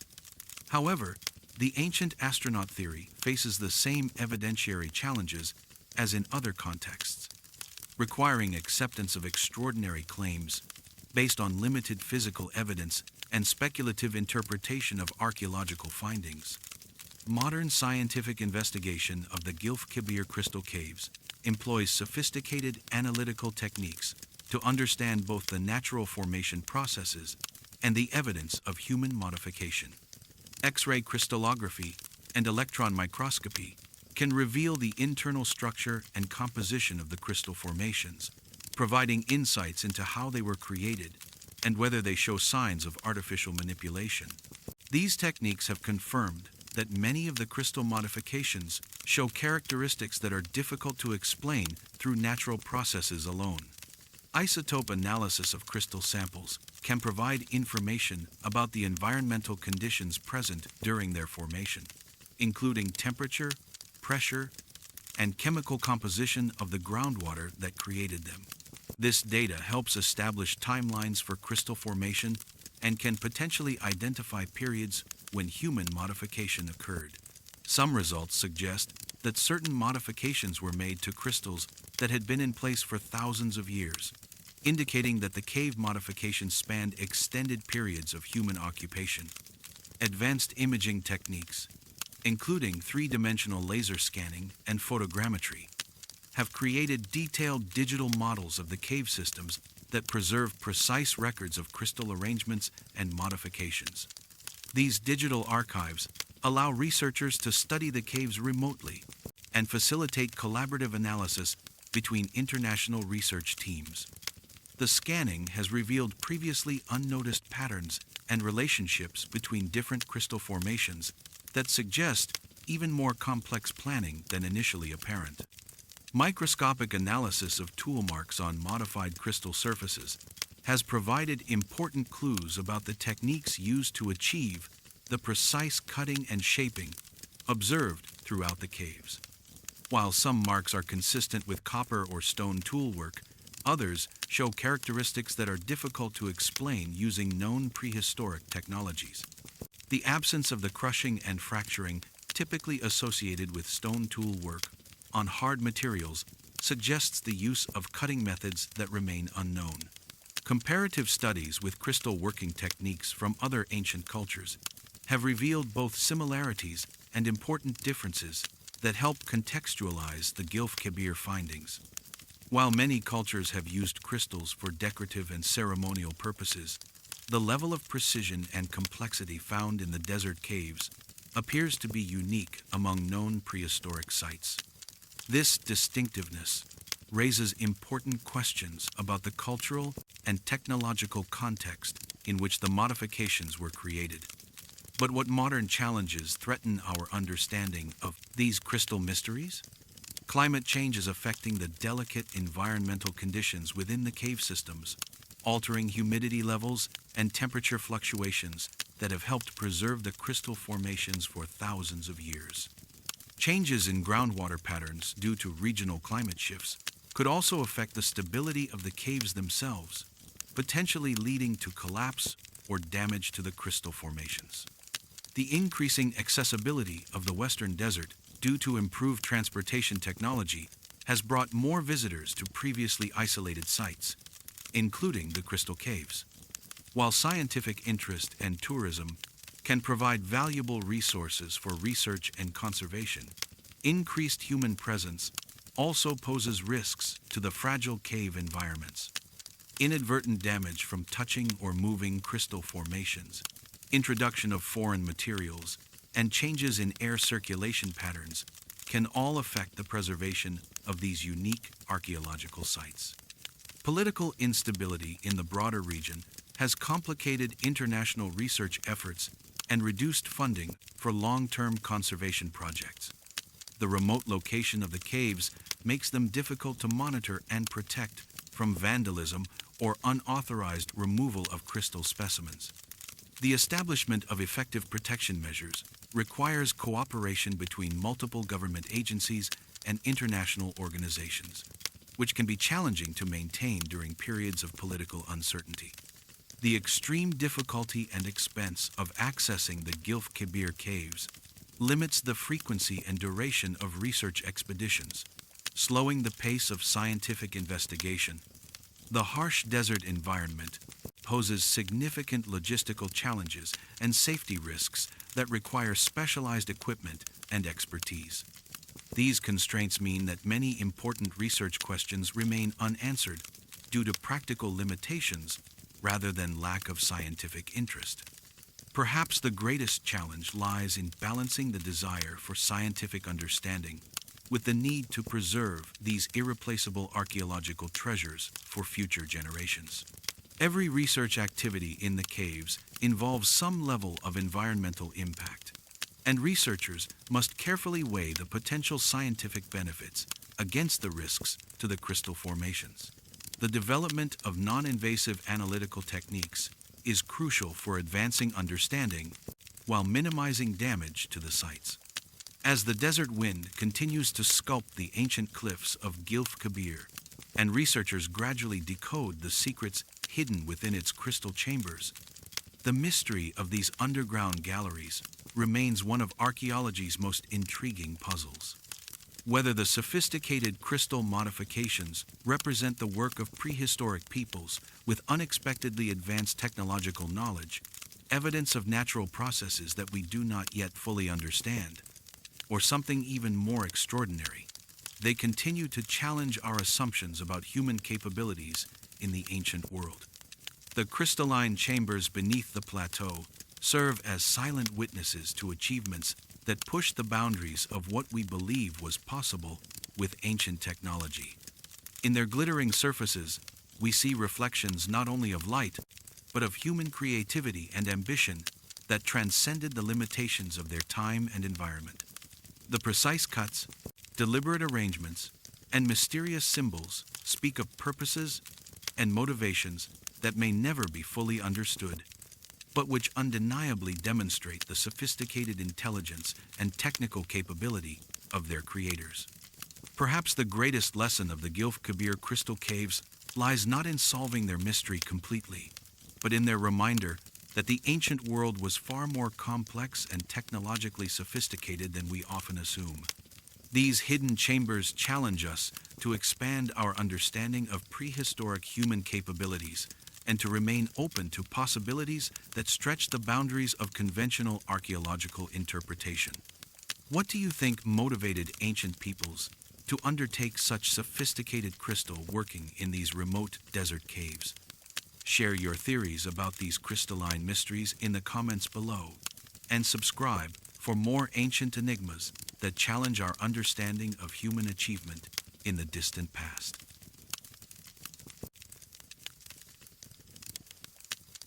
The Vanished Megafauna Sanctuary. Envision yourself standing at the edge of a hidden oasis, where time itself seems to have forgotten the rules of extinction. The sun beats down mercilessly on endless dunes that stretch to every horizon, yet here, sheltered by ancient palms and fed by springs that have flowed for millennia, you witness something that should be impossible. Massive footprints preserved in dried mud tell of elephants drinking at these very waters long after their kind vanished from the rest of Africa. Crocodile bones scattered along the shoreline speak of giants that survived in these isolated pools, thousands of years after climate change, should have sealed their fate. Recent paleontological discoveries across the Sahara have revealed that these oases served as refuge sanctuaries, where megafauna made their final stand against a changing world. Hippos wallowed in pools that now exist only as fossil-bearing sediments, while elephants and rhinoceros found sustenance in vegetation that has long since turned to dust. Yet the most puzzling discovery of all lies in the evidence of human interaction with these surviving giants, not the cut marks of hunters seeking meat and ivory, but careful modifications that suggest domestication, reverence, and perhaps even worship. What drove ancient peoples to protect these magnificent creatures rather than exploit them? And how did isolated Saharan communities maintain sanctuaries for megafauna that the rest of the world had lost forever?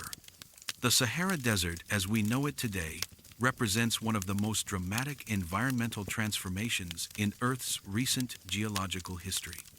For most of the Holocene period, roughly the past 10,000 years, much of what is now hyper-arid desert supported savanna grasslands, woodlands, and extensive wetland systems that rivaled the modern ecosystems of East Africa. During this African humid period, the region teemed with wildlife that included elephants, rhinoceros, hippopotamus, crocodiles, lions, giraffes, and countless other species that we now associate exclusively with sub-Saharan Africa. The transformation from verdant savanna to barren desert began approximately 6,000 years ago and accelerated dramatically around 4,000 years ago.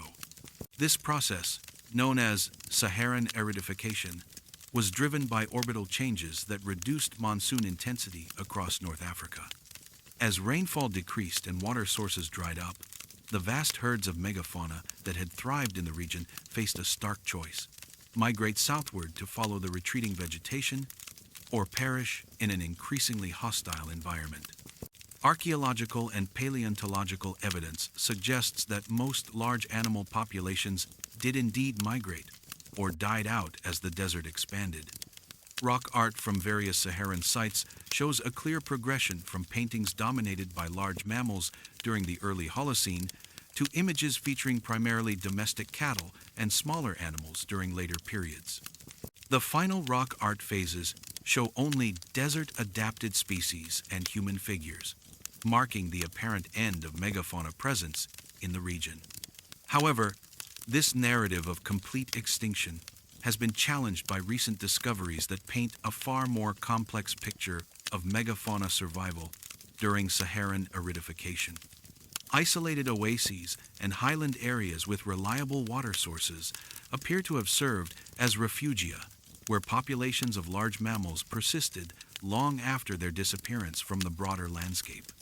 These sanctuary environments maintained microclimate conditions that could support vegetation and water resources sufficient for small populations of elephants, hippos, crocodiles, and other megafauna well into historical times.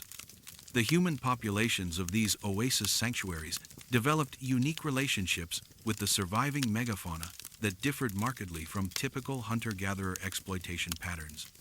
Archaeological evidence suggests that instead of hunting these creatures to extinction, human communities may have actively protected and managed them as sacred or economically valuable resources. This protective relationship could explain how small populations of large mammals survived in isolated locations for thousands of years after regional extinction. The discovery of the Saharan megafauna sanctuaries began with routine paleontological surveys in the 1980s, when researchers investigating ancient climate change found fossilized remains of large mammals in locations and geological contexts that seemed impossible according to existing extinction models. The first significant find occurred in 1987 at the Turkey Oasis in Chad, where French paleontologist Michel Brunet discovered hippopotamus bones, radiocarbon, dated to approximately 3,000 years ago, nearly a millennium, after hippos were supposed to have vanished from the Sahara. Initially dismissed as dating errors or misidentified specimens, Similar discoveries began, accumulating from sites across the desert. In 1994, German researchers found elephant remains at the Wadi Hawar in Sudan that dated to roughly 2,500 years ago.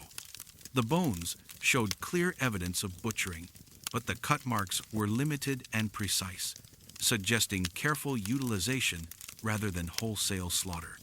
More puzzling still, some bones showed signs of healing from fractures that could only have occurred if the animals were being cared for rather than simply hunted. The breakthrough discovery came in 2003, when an international team led by Egyptian archaeologist Mostafa El Fayez uncovered a remarkable site at the Farafra Oasis in Egypt's western desert. The site contained not only well-preserved megafauna remains dating to within the past 3,000 years, but also clear archaeological evidence of human activity designed to support and protect large animal populations. Artificial water channels, constructed feeding areas, and what appeared to be veterinary treatment sites suggested that humans were actively managing megafauna populations rather than simply coexisting with them. The Farafra discovery included elephant bones, showing evidence of medical intervention, with several specimens displaying signs of deliberate wound treatment and bone setting that could only have been performed by humans with sophisticated knowledge of animal anatomy and healing techniques. Crocodile remains from the same site showed similar evidence of care, including healed injuries that would have been fatal without human assistance. Most remarkably, some hippo bones bore decorative modifications and appeared to have been treated with preservatives, suggesting that these animals held special cultural significance for their human protectors. Subsequent investigations at oasis sites across the Sahara have revealed similar patterns of late megafauna survival, combined with evidence of human protection and management. Sites in Libya, Algeria, Chad, and Sudan have all yielded fossils of large mammals that survived thousands of years longer than previously believed possible, often in association with human artifacts and structures that suggest deliberate conservation efforts. But what could explain the extraordinary survival of megafauna in these isolated desert sanctuaries? The most conventional scientific explanation focuses on the unique microclimate conditions that existed in certain oasis environments during the period of Saharan aridification. Deep aquifers and artesian springs in some locations continued to provide reliable water sources, even as the surrounding landscape became increasingly arid. These water sources could support small patches of vegetation that remained viable habitat for limited populations of large mammals. The sanctuary theory is supported by modern ecological studies of desert oases, which demonstrate that these environments can indeed support surprisingly diverse wildlife populations, even in extremely arid conditions.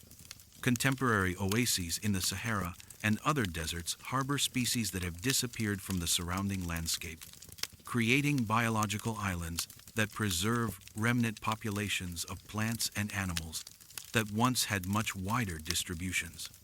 However, the pure refuge hypothesis faces challenges in explaining the longevity of megafauna survival and the evidence of active human management. Simple refuge populations would be expected to decline relatively rapidly due to genetic bottlenecks, inbreeding, and resource limitations. The fact that some megafauna populations appear to have survived for millennia in these oasis sanctuaries suggests more complex ecological and social processes were involved. A second theory proposes that human management was crucial for extending megafauna survival beyond what would have been possible through natural refuge effects alone. According to this hypothesis, human communities developed sophisticated conservation strategies that included habitat modification, supplemental feeding, medical care, and protection from natural predators and diseases.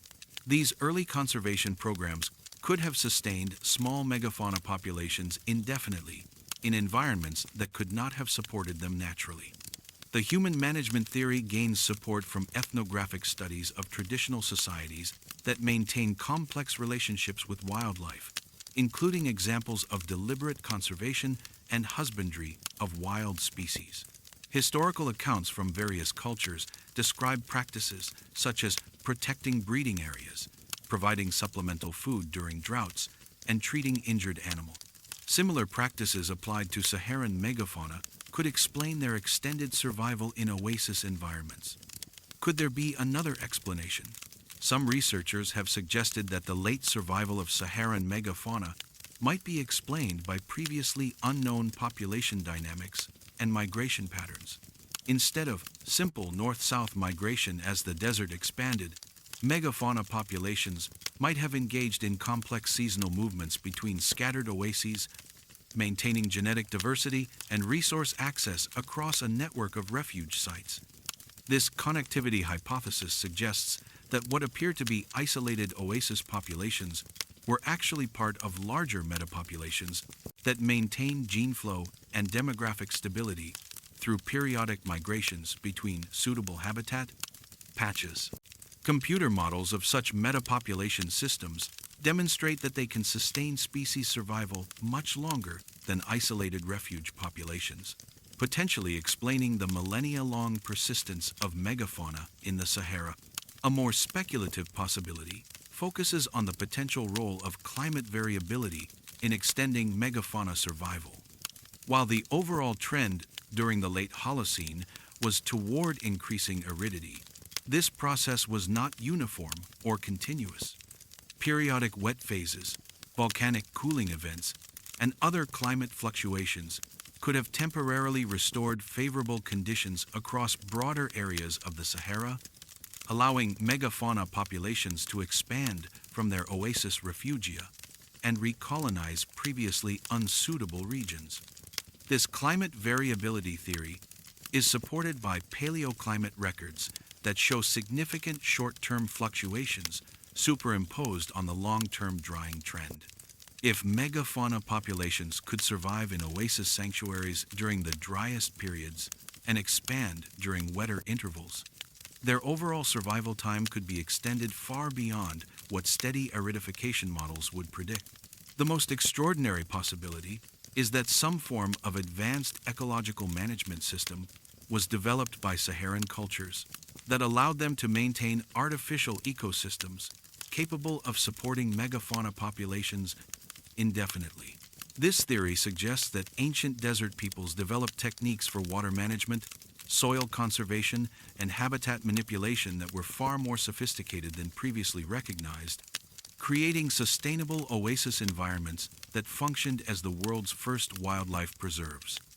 Modern scientific investigation of the vanished megafauna sanctuaries employs cutting-edge techniques from paleontology, archaeology, and environmental science to unravel their mysteries. Isotope analysis of fossil bones can reveal detailed information about the diets, movement patterns, and environmental conditions experienced by the animals during their lifetimes. These studies have confirmed that late surviving megafauna were indeed living in oasis environments and often consuming artificially supplemented diets that included vegetation not native to their immediate surroundings. Ancient DNA extraction from megafauna fossils has provided insights into the genetic diversity and population structures of the sanctuary populations. Preliminary results suggest that some oasis megafauna populations maintain surprisingly high genetic diversity, despite their small size and isolation, possibly indicating ongoing gene flow between sites or active genetic management by human caretakers. Ground-penetrating radar and satellite imagery have revealed the extent of artificial water management systems at many sanctuary sites. These investigations have uncovered networks of channels, reservoirs, and irrigation systems that were far more extensive than previously recognized, suggesting that human communities invested enormous effort in maintaining oasis environments capable of supporting large animal populations. Taphonomic analysis of fossil assemblages has revealed patterns of bone modification and deposition that provide clues about how humans interacted with megafauna in the sanctuary sites. Many bones show evidence of careful curation and preservation, with some specimens appearing to have been deliberately buried or cached for later retrieval. These patterns suggest that the animals held special cultural significance beyond their immediate economic value. Experimental archaeology projects have attempted to replicate the water management and habitat modification techniques evidenced at the sanctuary sites. These studies have demonstrated that ancient desert peoples possessed sophisticated knowledge of hydrology, soil science, and ecology that enabled them to create and maintain artificial oases capable of supporting diverse wildlife communities. But what modern challenges threaten our understanding of these ancient sanctuaries? Climate change is affecting groundwater levels and spring flows at many oasis sites, potentially destroying the very environmental conditions that made the sanctuaries possible.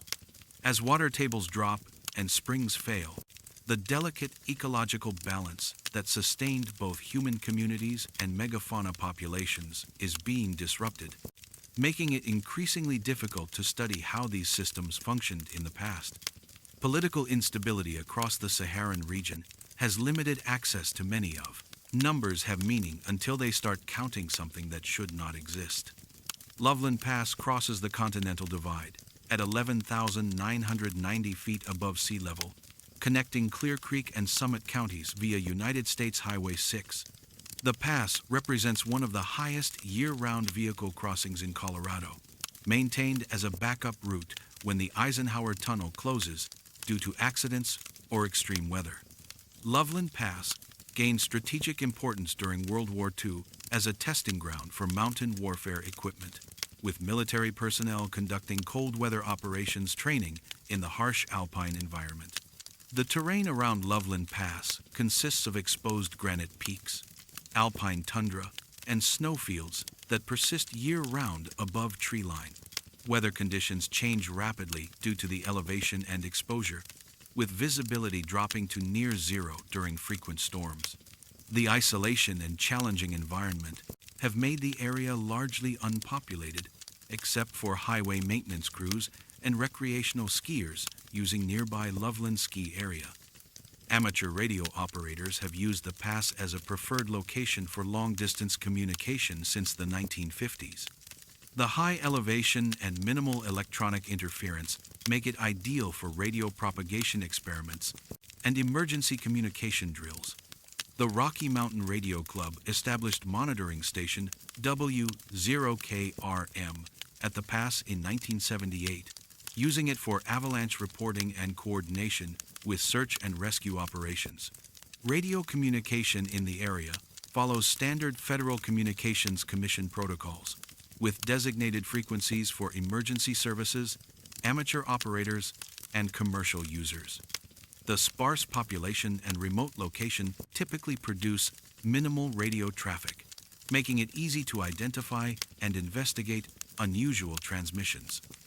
On December 7, 1982, amateur radio operator Thomas Morrison detected a transmission that violated every protocol he understood. Morrison was conducting routine propagation tests from his mobile station parked at the Loveland Pass summit when he intercepted a signal on frequency 14.205 MHz within the amateur radio 20-meter band, but not assigned to any known operator. The transmission consisted of a series of numbers spoken in clear, unaccented English: 7, 11, 13, 17, 19, 23, 29. The sequence continued for exactly 2 minutes, repeating the same 7 numbers in identical order and timing. After a brief pause, the transmission repeated once more, then ceased. Morrison attempted to establish contact with the broadcasting station, but received no response to his calls. The voice was completely neutral, Morrison later documented in his radio log. No regional accent, no emotional inflection, perfect enunciation. It sounded artificial, but this was 1982. We didn't have voice synthesis technology that could produce such natural speech patterns. Morrison recognized the number sequence as prime numbers arranged in ascending order, starting with 7 and continuing through 29. The mathematical pattern suggested deliberate construction rather than random transmission, but he could find no purpose for broadcasting prime numbers on amateur radio frequencies. Morrison used directional antenna equipment to determine the signal's origin point. His triangulation readings indicated the transmission originated from coordinates 39 degrees, 38 minutes, 52 seconds north latitude, and 105 degrees, 52 minutes, 14 seconds west longitude, a location approximately 300 yards southwest of the Loveland Pass summit. Morrison hiked to the coordinates the following morning, searching for radio equipment or evidence of recent activity. He found only exposed rock and alpine vegetation, with no signs of transmitting equipment, power sources, or human presence. The location sat on a steep slope with no vehicle access and no shelter that could conceal radio gear. The transmission returned 7 days later at exactly the same time and frequency. Morrison monitored the broadcast with recording equipment, documenting identical content, timing, and signal characteristics. The voice repeated the same sequence of prime numbers 7 through 29 with mechanical precision. Morrison shared recordings with other amateur radio operators throughout Colorado, hoping someone could identify the transmission source or explain its purpose. The recordings were distributed through the Rocky Mountain Radio Club's monthly newsletter, generating interest among technical specialists and electronics engineers.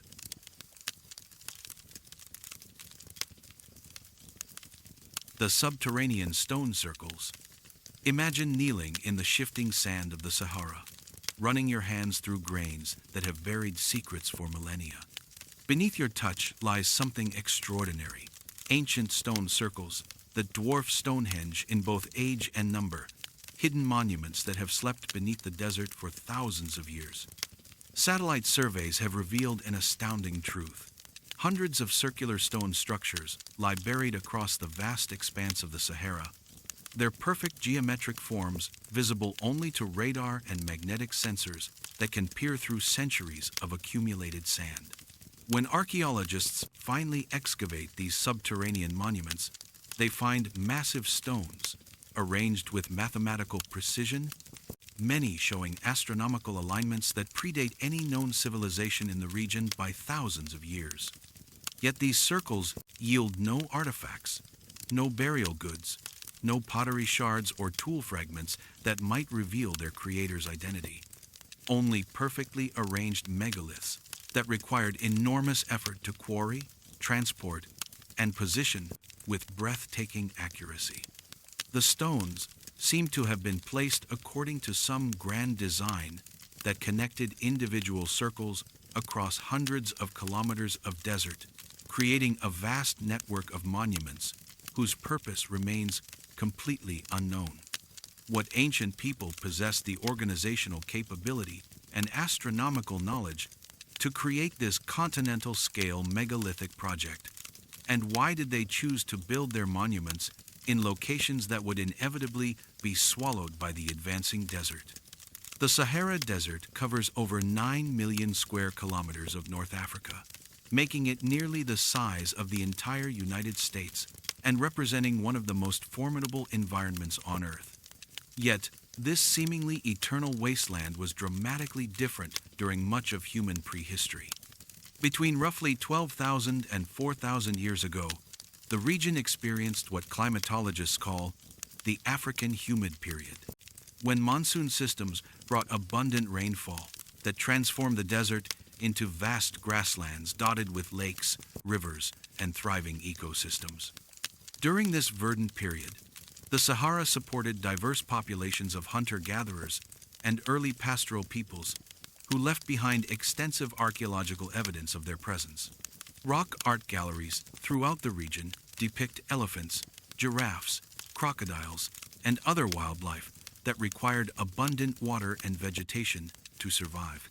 Human settlements from this era show evidence of increasingly sophisticated social organization, including monumental architecture, complex tool industries, and long-distance trade networks that connected communities across thousands of kilometers. The transition from green Sahara to hyper-arid desert was not gradual, but occurred in dramatic pulses that fundamentally altered the region's habitability. The final collapse of the Saharan ecosystem around 4,000 years ago forced massive population movements as communities fled southward toward more hospitable environments. Yet archaeological evidence suggests that some groups remained in the region much longer than previously believed, adapting to increasingly harsh conditions and maintaining cultural traditions that may have included the construction of monumental stone circles. The megalithic tradition in North Africa extends back to at least 7,000 years ago, with stone circle construction appearing at various sites across the region during different periods. However, most known surface monuments are relatively small and localized, leading archaeologists to assume that megalithic building in the Sahara was limited in scope and duration. The recent discovery of extensive buried stone circle networks has completely revolutionized this understanding, revealing that megalithic construction in the region was far more widespread and systematic than anyone imagined. The astronomical alignments found in many of the buried circles suggest that their builders possessed sophisticated knowledge of celestial mechanics and mathematical principles.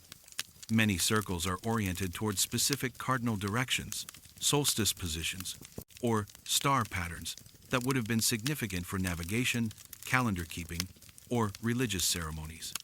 The precision of these alignments implies careful planning and execution that required coordination between multiple communities and sustained effort over extended periods. The discovery of the subterranean stone circles began with early satellite imagery in the 1970s, when NASA's Landsat program captured images showing unusual circular patterns in the Saharan landscape. Initially dismissed as natural geological formations or optical illusions, these features gained scientific attention only when improvements in satellite resolution and ground-penetrating radar technology revealed their clearly artificial nature. The breakthrough came in 1994, when European Space Agency satellites equipped with synthetic aperture radar systems began systematically mapping the Sahara for geological and archaeological features. The radar data revealed hundreds of buried circular structures with characteristics that were unmistakably artificial: perfectly geometric shapes, uniform construction patterns, and consistent orientation alignments that could not be explained by natural processes.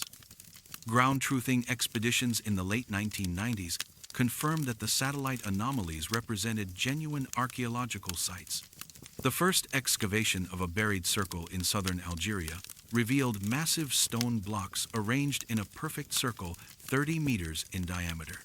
Radiocarbon dating of organic material found between the stones indicated construction approximately 6,000 years ago, making it significantly older than most known megalithic monuments in Europe. Subsequent excavations at sites across Libya, Chad, Niger, and Sudan revealed similar patterns: large stone circles buried under several meters of accumulated sand, constructed with massive blocks that had been quarried from distant sources and transported across difficult terrain. The stones showed evidence of careful shaping and fitting, with some blocks weighing several tons and requiring sophisticated lifting and positioning techniques to install.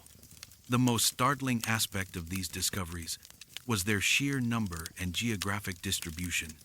As satellite surveys became more comprehensive, researchers realized that the buried stone circles numbered in the hundreds and were scattered across virtually the entire Sahara Desert. Many appeared to be connected by alignment patterns that created geometric relationships extending across hundreds of kilometers, suggesting coordinated planning and construction on a continental scale. Dr. Sarah Parkak's team at the University of Alabama used advanced satellite analysis techniques to identify over 400 potential buried circle sites between 2008 and 2015. Their work revealed that the circles followed specific distribution patterns, with higher concentrations near ancient water sources and along what appeared to be prehistoric travel routes. The systematic nature of this distribution strongly suggested centralized planning, and coordination between different communities. But what could explain the construction of such an extensive network of buried megalithic monuments? The most conventional archaeological theory suggests that the stone circles represent religious or ceremonial sites constructed by Neolithic communities during the African humid period. According to this interpretation, the circles served as sacred spaces for rituals, astronomical observations, or community gatherings that were central to the social and spiritual life of their builders. Supporting the ceremonial theory is the fact that many circles show evidence of fire use, with charcoal deposits and heat-altered stones, indicating that burning ceremonies took place within their boundaries. The astronomical alignments could have been used for religious festivals tied to seasonal cycles, agricultural timing, or mythological traditions that required precise knowledge of celestial movements. The network distribution might reflect shared religious beliefs or ceremonial practices that connected different communities across the region. However, the ceremonial explanation faces challenges in accounting for the enormous investment of labor and resources required to build hundreds of massive stone circles across such a vast area. The logistics of quarrying, transporting, and erecting multi-ton stone blocks in the desert would have required unprecedented levels of social organization and coordination between different groups. The absence of associated artifacts or settlement remains makes it difficult to understand how such massive construction projects could have been organized and sustained. A second theory proposes that the stone circles functioned as astronomical observatories or calendar systems that allowed their builders to track celestial cycles with extraordinary precision. The careful alignment of many circles with specific astronomical phenomena suggests that they were designed as sophisticated scientific instruments rather than simple ceremonial spaces. The network distribution could reflect the need for multiple observation points to triangulate celestial movements or to account for geographic variations in astronomical visibility. This astronomical interpretation gains support from recent analysis showing that different circles within the network are aligned with different celestial phenomena, creating a comprehensive system for tracking various astronomical cycles simultaneously. Computer models suggest that the combined observations possible from the entire network would have provided unprecedented accuracy in measuring solar, lunar, and stellar movements, potentially allowing the prediction of eclipses, seasonal changes, and long-term climate patterns. Could there be another explanation? Some researchers have proposed that the stone circles served practical functions related to water management, territorial marking, or trade route navigation during the period when the Sahara was transitioning from green to arid conditions. The circles might have marked the locations of water sources, territorial boundaries, or waypoints along trade networks that connected different regions of Africa. The water management theory suggests that the circles were constructed around springs or wells that provided crucial water sources during the gradual aridification of the region. As these water sources became increasingly precious, communities might have built monumental markers to identify and protect them. The astronomical alignments could have served practical navigation purposes, helping travelers locate water sources using celestial reference points. A more speculative possibility is that the stone circles represent evidence of a previously unknown advanced civilization that possessed sophisticated engineering and astronomical knowledge far beyond what has been attributed to Neolithic African societies. Proponents of this theory argue that the scale, precision, and coordination required for the circle network exceeds the capabilities typically associated with hunter-gatherer or early pastoral communities, suggesting more complex social and technological development than conventional archaeology recognizes. This advanced civilization theory draws support from the mathematical precision of the circle alignments and the evidence of sophisticated quarrying and construction techniques. Some researchers argue that the ability to coordinate construction projects across hundreds of kilometers of desert landscape implies centralized authority, advanced communication systems, and engineering knowledge that challenges conventional models of Neolithic social organization in Africa. The most extraordinary possibility is that the buried stone circles represent part of a global network of megalithic monuments that connected ancient civilizations across different continents. Similarities between Saharan circle construction techniques and megalithic traditions found in Europe, Asia, and the Americas have led some researchers to propose that the monuments reflect shared knowledge systems or cultural connections that spanned vast distances during prehistoric times. Modern scientific investigation of the subterranean stone circles employs cutting-edge remote sensing technologies to map and analyze these buried monuments without the expense and logistical challenges of extensive excavation. LiDAR systems mounted on aircraft can create detailed three-dimensional maps of buried structures, while magnetometry and electrical resistance surveys can reveal construction details and identify areas of particular archaeological interest. Geographic Information Systems analysis has revealed complex patterns in circle distribution and alignment that were invisible when individual sites were studied in isolation. Statistical analysis of orientation data has confirmed that the astronomical alignments are far too precise to be coincidental, supporting theories that the circles were deliberately positioned according to celestial observations. Network analysis techniques borrowed from physics and mathematics have identified hierarchical relationships between different circles that suggest sophisticated planning and coordination. Ground-penetrating radar surveys at excavated sites have revealed that many circles contain internal features that were not apparent during initial excavation. Some circles appear to have multiple construction phases, with earlier stone arrangements modified or expanded during later periods. Others contain buried features such as stone chambers, passageways, or artifact caches that may provide crucial information about their builders and purposes. Petrological analysis of megalithic stones has revealed information about quarrying locations and transport methods that demonstrates the impressive logistical capabilities of the circle builders.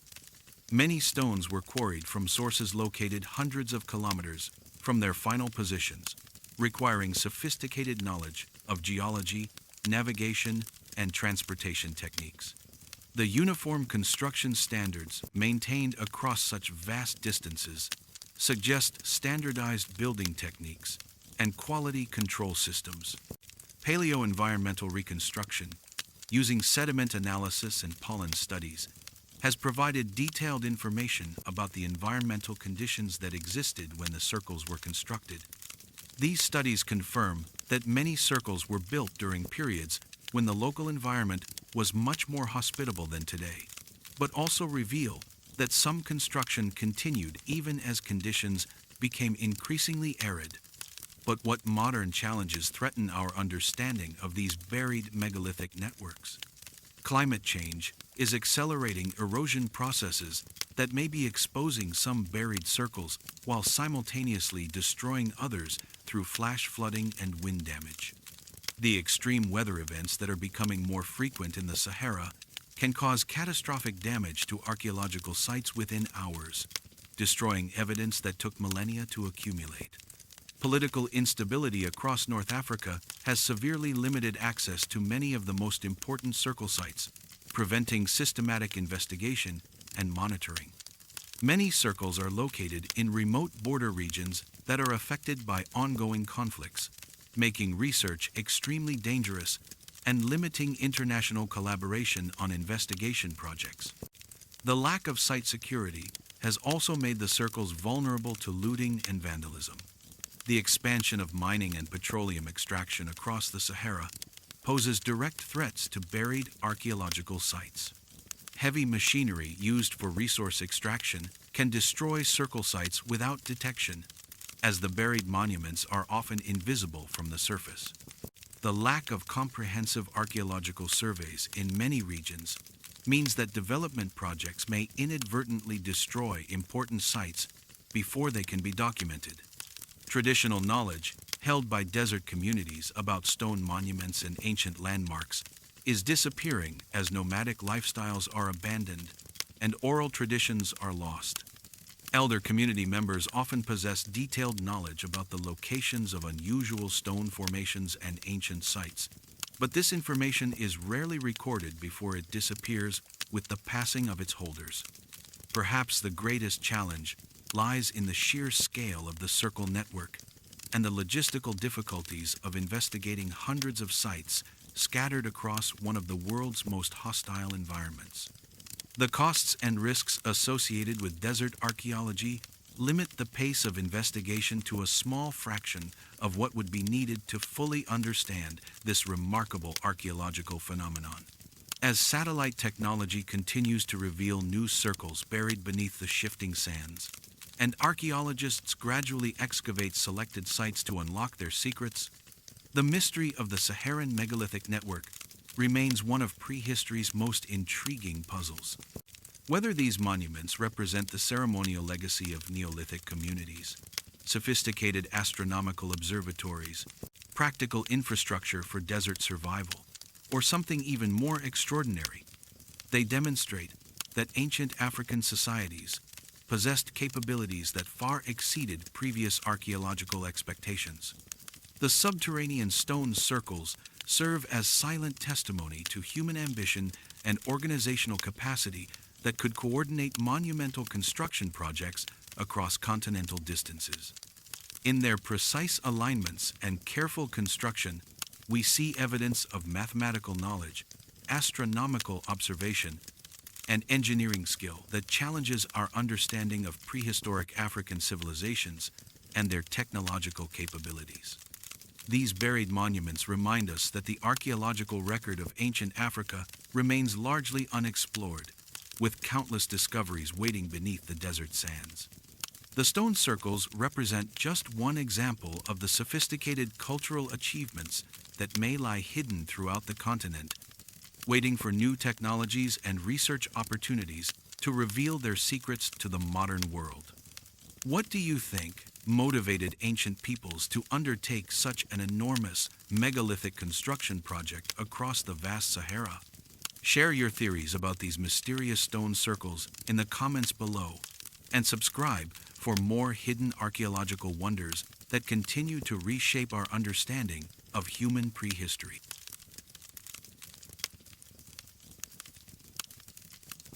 The memory stones of Adrar des Ifogas.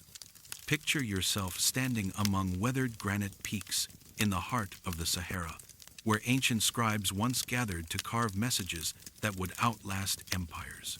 Your fingers trace symbols cut deep into stone surfaces, characters that seem hauntingly familiar, yet belong to no known writing system on Earth.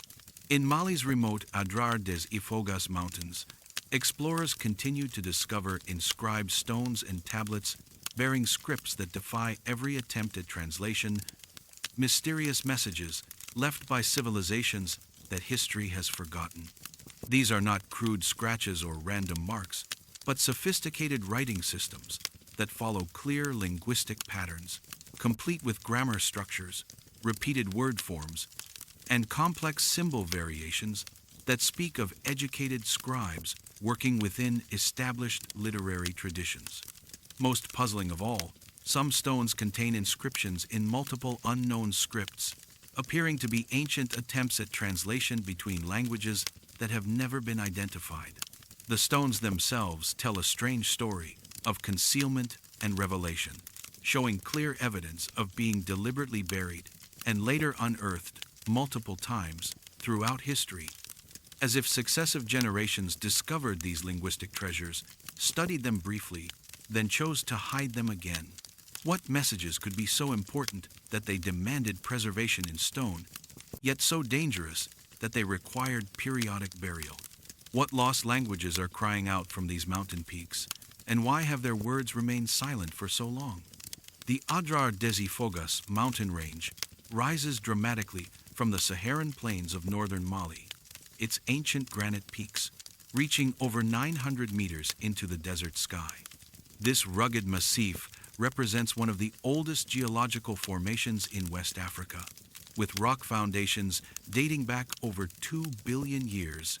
The mountains have served as a natural fortress and cultural crossroads for millennia, providing water sources, mineral resources, and defensive positions that attracted successive waves of human occupation throughout prehistory and recorded history.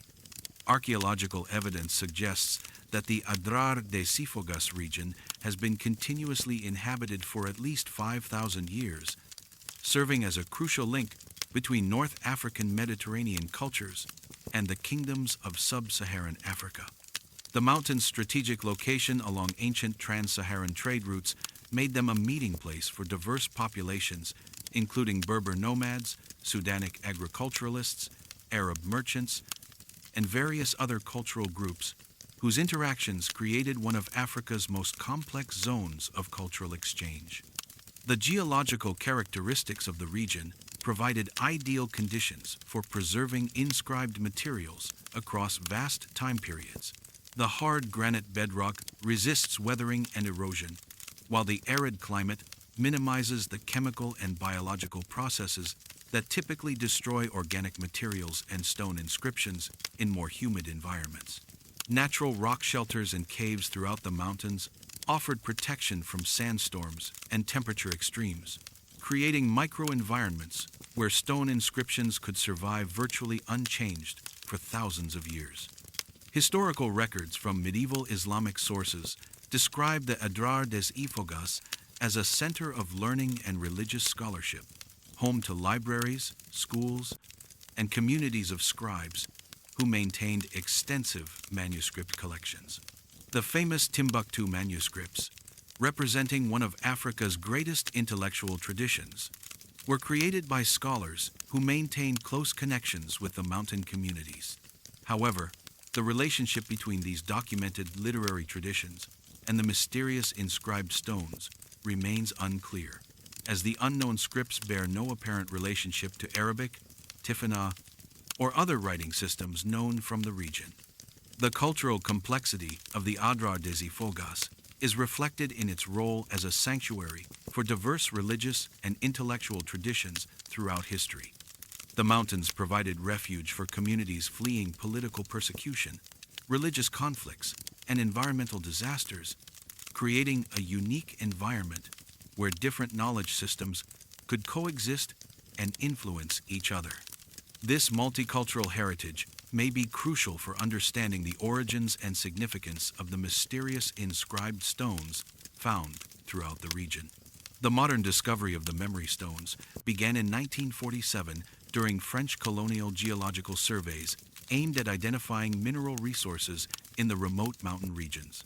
French geologist Henri Lotte, who would later gain fame for his documentation of Saharan rock art, was conducting a routine mapping expedition when local Tuareg guides led him to a series of caves containing inscribed stone tablets that defied immediate explanation.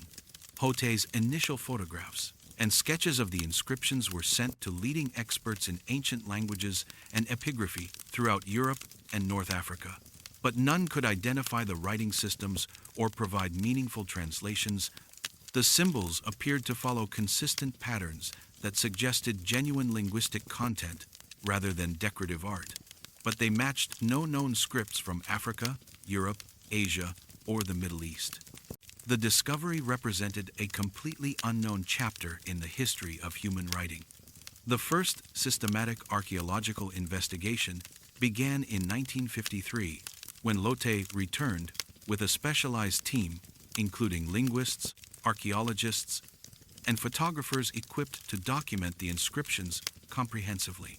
Their work revealed that the inscribed stones were far more numerous and complex than initially suspected.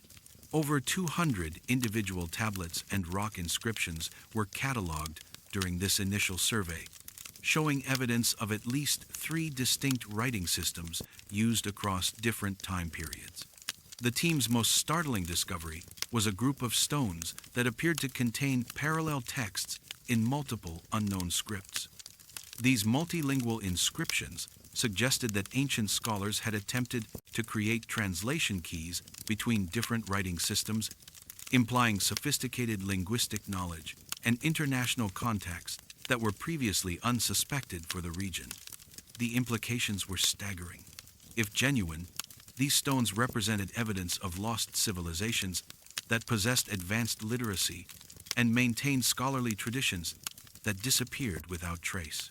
Subsequent expeditions in the 1960s and 70s discovered additional inscribed stones scattered throughout the mountain range, often in locations that showed evidence of deliberate concealment. Many stones were found buried under carefully arranged rock piles or hidden in remote caves that required considerable effort to access. The burial patterns suggested that the stones had been repeatedly hidden and rediscovered throughout history, with each generation of finders making the decision to conceal them again rather than reveal their existence publicly. Carbon dating of organic materials found in association with the buried stones indicated multiple episodes of concealment spanning over 1,000 years. The most recent burial episodes appeared to date from the colonial period, suggesting that local communities deliberately hid the stones from European researchers and administrators. This pattern of concealment raises profound questions about the cultural significance of the inscriptions and the reasons why successive generations chose to keep them secret. But what could explain the existence of these mysterious inscribed stones with their undeciphered scripts? The most conventional archaeological theory suggests that the memory stones represent the literary remains of previously unknown African kingdoms that developed sophisticated writing systems independently of Mediterranean and Middle Eastern influences. According to this hypothesis, the mountains served as centers of indigenous literacy that produced extensive written records. But these civilizations were eventually destroyed by warfare, environmental change, or cultural assimilation, leaving only their stone inscriptions as evidence of their existence. Supporting this indigenous development theory is growing evidence for the independent invention of writing systems in various parts of Africa throughout history.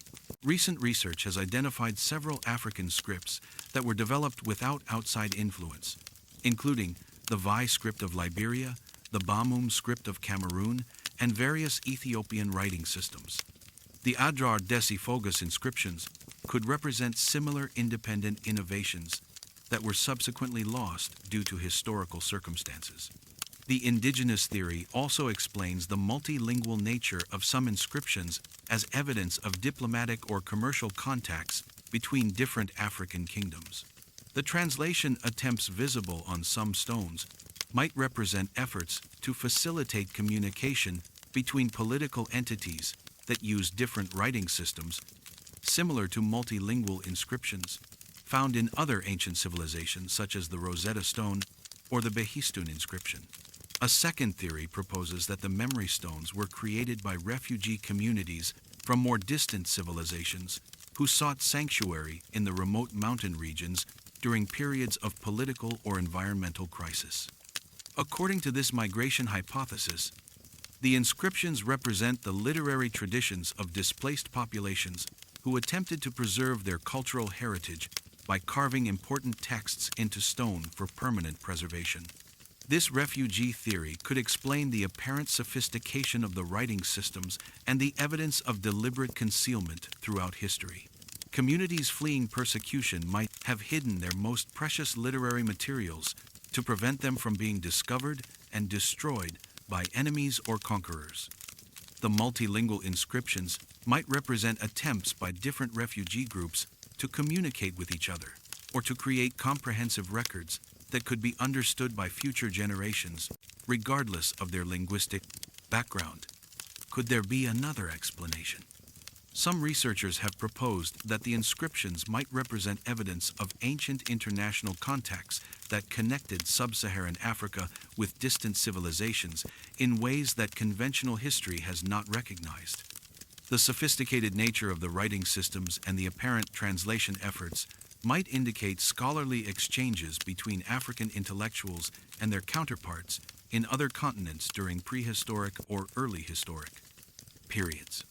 This international contact theory draws support from other evidence of long-distance cultural exchange in ancient Africa, including the presence of Asian and Mediterranean artifacts at archaeological sites throughout the continent. If ancient African kingdoms maintained regular contact with civilizations in Asia, Europe, or the Americas, the Adrar de Ifoghas inscriptions might represent records of these interactions or collaborative efforts to develop improved writing systems through cross-cultural scholarly exchange. The most speculative possibility is that the memory stones represent attempts to record and preserve knowledge that was considered too dangerous or powerful to be transmitted through normal oral or written traditions. Some researchers have suggested that the inscriptions might contain religious secrets, magical formulas, or technological information that was deliberately encoded in unknown scripts to prevent unauthorized access. The repeated burial and concealment of the stones throughout history might reflect ongoing concerns about the consequences of revealing their contents. This esoteric knowledge theory is supported by ethnographic studies of traditional African societies that maintain secret knowledge systems restricted to initiated specialists. Many cultures have developed elaborate methods for preserving and transmitting sacred or dangerous information while preventing it from becoming accessible to unauthorized individuals. The memory stones might represent a sophisticated example of such knowledge preservation systems, using unknown scripts as a form of cryptographic protection. Modern scientific investigation of the memory stones employs advanced analytical techniques to extract maximum information from the inscriptions, while minimizing damage to these irreplaceable artifacts. High-resolution digital photography and three-dimensional scanning create detailed records that can be analyzed by researchers worldwide without requiring physical access to the original stones. These digital techniques have revealed subtle details in the inscriptions that were invisible to earlier investigators, including evidence of editing, overwriting, and multiple composition phases. Computational linguistics and machine learning algorithms have been applied to the inscriptions in attempts to identify patterns that might provide clues to their linguistic structure and content. Pattern recognition software can detect recurring symbol combinations, grammatical structures, and statistical relationships that human analysts might miss. While these computational approaches have not yet produced successful translations, they have confirmed that the inscriptions show characteristics consistent with genuine writing systems rather than random decorative patterns. Chemical analysis of the stone surfaces and carving tools found at inscription sites has provided information about the techniques and materials used to create the inscriptions. Microscopic examination of tool marks reveals details about the carving process and the types of implements employed by the ancient scribes. Some inscriptions show evidence of being created with metal tools that were more advanced than typically assumed for their apparent age, raising questions about the technological capabilities of their creators. Comparative studies with known African writing systems have identified some structural similarities that might provide clues to the linguistic affiliations of the unknown scripts. While no direct relationships have been established, statistical analysis has revealed that the memory stone scripts share certain characteristics with writing systems from other parts of Africa, suggesting possible historical connections or common developmental patterns. Archaeological excavation of sites associated with the inscribed stones has revealed additional artifacts and contextual information that helps illuminate the cultural circumstances in which the inscriptions were created. These investigations have uncovered evidence of sophisticated urban settlements, advanced metallurgy, and long-distance trade connections that support theories about the complexity and capabilities of the civilizations that created the memory stones. But what modern challenges threaten our understanding of these linguistic mysteries? Political instability in northern Mali has severely limited access to the Adrar de Ifoghas region, making systematic research extremely difficult and dangerous. The area has been affected by armed conflicts, terrorist activities, and general lawlessness that pose serious risks to researchers and local communities alike. Many important inscription sites remain unexplored due to security concerns that may persist for years to come. Climate change is affecting the preservation conditions that have protected the memory stones for thousands of years. Increasing temperatures and changing precipitation patterns are accelerating rock weathering and erosion processes that could damage or destroy inscriptions faster than they can be documented. Flash flooding during rare but intense rainstorms poses particular risks to stones located in low-lying areas or drainage channels. Illegal antiquities trafficking has become a serious threat to the memory stones, as international collectors and museums seek to acquire unique African artifacts for their collections. Several inscribed stones have reportedly been stolen from remote sites and smuggled out of Mali for sale on the international art market. The lack of effective site protection and law enforcement in the region makes it difficult to prevent such theft. The loss of traditional knowledge among local communities poses another significant challenge to understanding the memory stones. Elder community members often possess oral traditions and cultural memories that might provide crucial contextual information about the inscriptions, but this knowledge is disappearing as traditional lifestyles change and younger generations adopt modern ways of life. The disruption caused by political instability has accelerated this cultural loss. Perhaps most frustratingly, the lack of collaboration between different research groups has slowed progress in deciphering the inscriptions. Political tensions, academic competition, and logistical difficulties have prevented the formation of large-scale international research consortiums that might be better equipped to tackle the linguistic challenges posed by the unknown scripts. Individual researchers working in isolation are unlikely to achieve the breakthrough insights needed to unlock these linguistic mysteries. As the desert wind continues to whisper through the granite peaks of Adrar de Ifogas, carrying with it the echoes of languages that once flourished in these remote mountains, the memory stones maintain their silent vigil over secrets that may never be fully revealed. Whether these inscriptions represent the literary legacy of forgotten African kingdoms, the preserved wisdom of ancient refugee communities, evidence of international scholarly exchanges that history has forgotten, or something even more extraordinary, they stand as testament to the intellectual achievements of civilizations that conventional history has overlooked. The repeated burial and concealment of these stones throughout history suggests that their contents were considered both precious and dangerous by successive generations who encountered them. In choosing to hide rather than reveal these linguistic treasures, our predecessors may have been protecting knowledge that they deemed too powerful or sacred for common consumption, or perhaps they were safeguarding evidence of historical truths that challenged accepted beliefs about the past.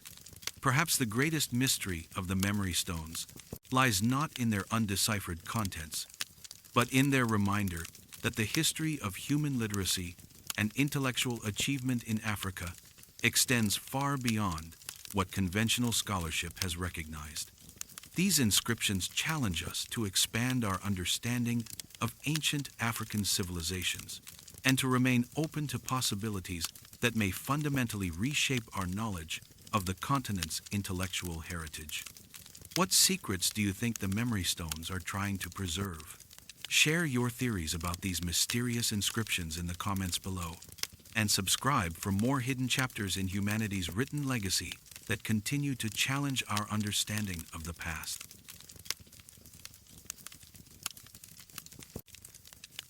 The magnetic anomaly of Uvenat. Envision standing at the edge of one of Earth's most mysterious locations, where the fundamental laws of magnetism seem to bend and twist in ways that defy rational explanation. You hold a compass in your trembling hand, watching its needle spin wildly as you approach the granite massif of Jebel Uvenat, a mountain that rises like a fortress from the desert floor at the convergence of three nations. Your metal equipment begins to behave strangely. GPS devices fail to maintain satellite lock. Magnetic instruments provide impossible readings, and even simple metal objects seem to vibrate with unseen energy.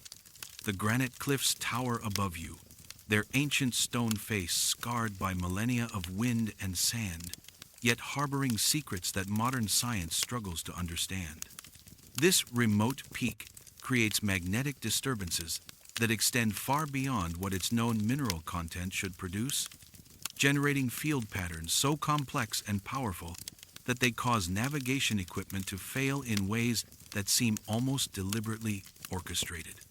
Most remarkably, ancient rock art scattered across the mountain slopes depicts spirals, geometric patterns, and flowing designs that mirror with uncanny accuracy the magnetic field measurements taken by modern instruments.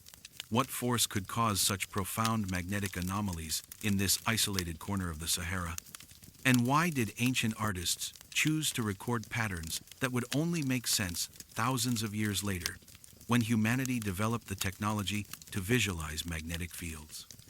Jebel Uweinat stands as one of the most geologically significant and historically important landmarks in the eastern Sahara Desert, its granite peaks rising over 1,800 meters above sea level at the intersection of Egypt, Libya, and Sudan.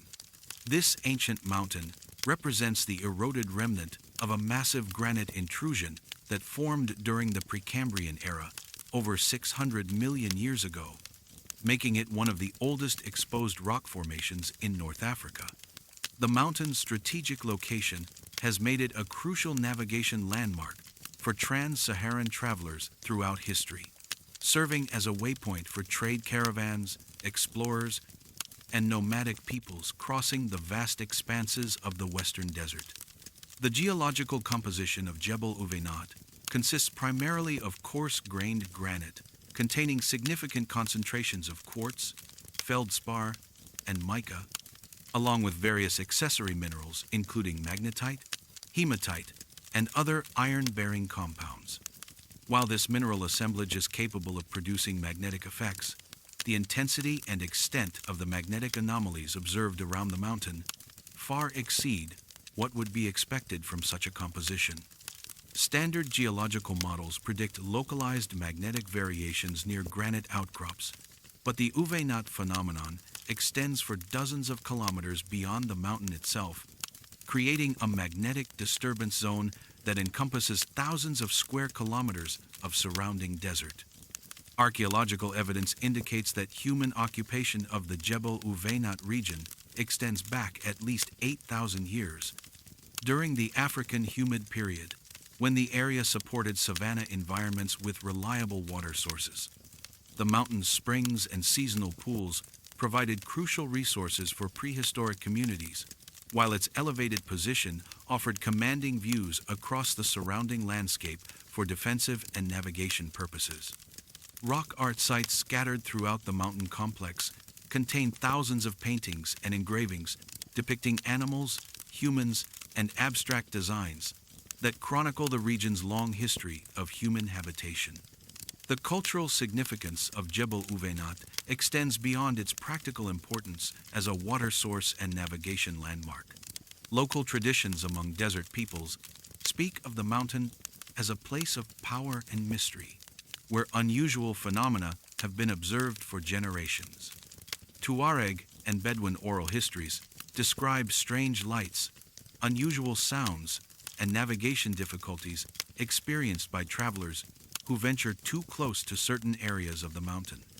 These traditional accounts, passed down through centuries of desert travel, provide important cultural context for understanding the modern scientific discoveries of magnetic anomalies in the region. The strategic importance of Jebel Uweinat during the colonial period led to increased European exploration and documentation of the area. The mountain served as a key reference point for mapping expeditions and played a significant role during World War II as a base for long-range desert reconnaissance units. These military activities brought Western observers into contact with the unusual magnetic phenomena for the first time, though the full extent of the anomalies would not be understood until much later, when more sophisticated detection equipment became available. The modern discovery of the Uweinat magnetic anomaly began during routine geological surveys conducted in the 1950s, as part of broader efforts to map the mineral resources of the Sahara Desert. British geologist Kenneth Sandford was leading a team investigating the economic potential of granite formations in the region when his compass readings began showing inexplicable variations near the base of Jebel Uvenat. Initial observations suggested localized magnetic interference, but systematic measurements revealed that the anomalous readings extended much further from the mountain than conventional geology could explain. Sandford's preliminary findings attracted the attention of geophysicists interested in understanding unusual magnetic phenomena, leading to more comprehensive investigations in the 1960s. Teams equipped with magnetometers and other specialized instruments confirmed that Jebel Uvenat was indeed the center of a massive magnetic disturbance that affected compass readings across an area of nearly 10,000 square kilometers. The magnetic field patterns showed complex variations that followed no known geological model, with some areas displaying field strengths several times greater than normal, and others showing reversed polarity that seemed to defy the Earth's natural magnetic field orientation. The breakthrough discovery came in 1972 when aerial magnetometer surveys revealed the full scope and complexity of the Uvenat magnetic anomaly. The surveys, conducted using aircraft equipped with sensitive magnetic detection equipment, showed that the mountain was surrounded by concentric rings of magnetic disturbance that extended outward like ripples in a pond. More remarkably, the pattern of these magnetic variations bore striking resemblances to spiral and geometric designs found in prehistoric rock art throughout the mountain complex. Dr. Elena Kozlovskaya of the Soviet Academy of Sciences led the first systematic comparison between the magnetic field measurements and the ancient rock art in 1976. Her team's analysis revealed that many of the spiral petroglyphs matched the magnetic field contours with remarkable precision, as if the ancient artists had somehow been able to visualize and record magnetic phenomena that remained invisible to human senses until the development of modern detection instruments. The correlation was so precise that magnetic field maps could be used to predict the locations and orientations of previously undiscovered rock art sites. Subsequent investigations using increasingly sophisticated equipment have confirmed and expanded upon these initial findings.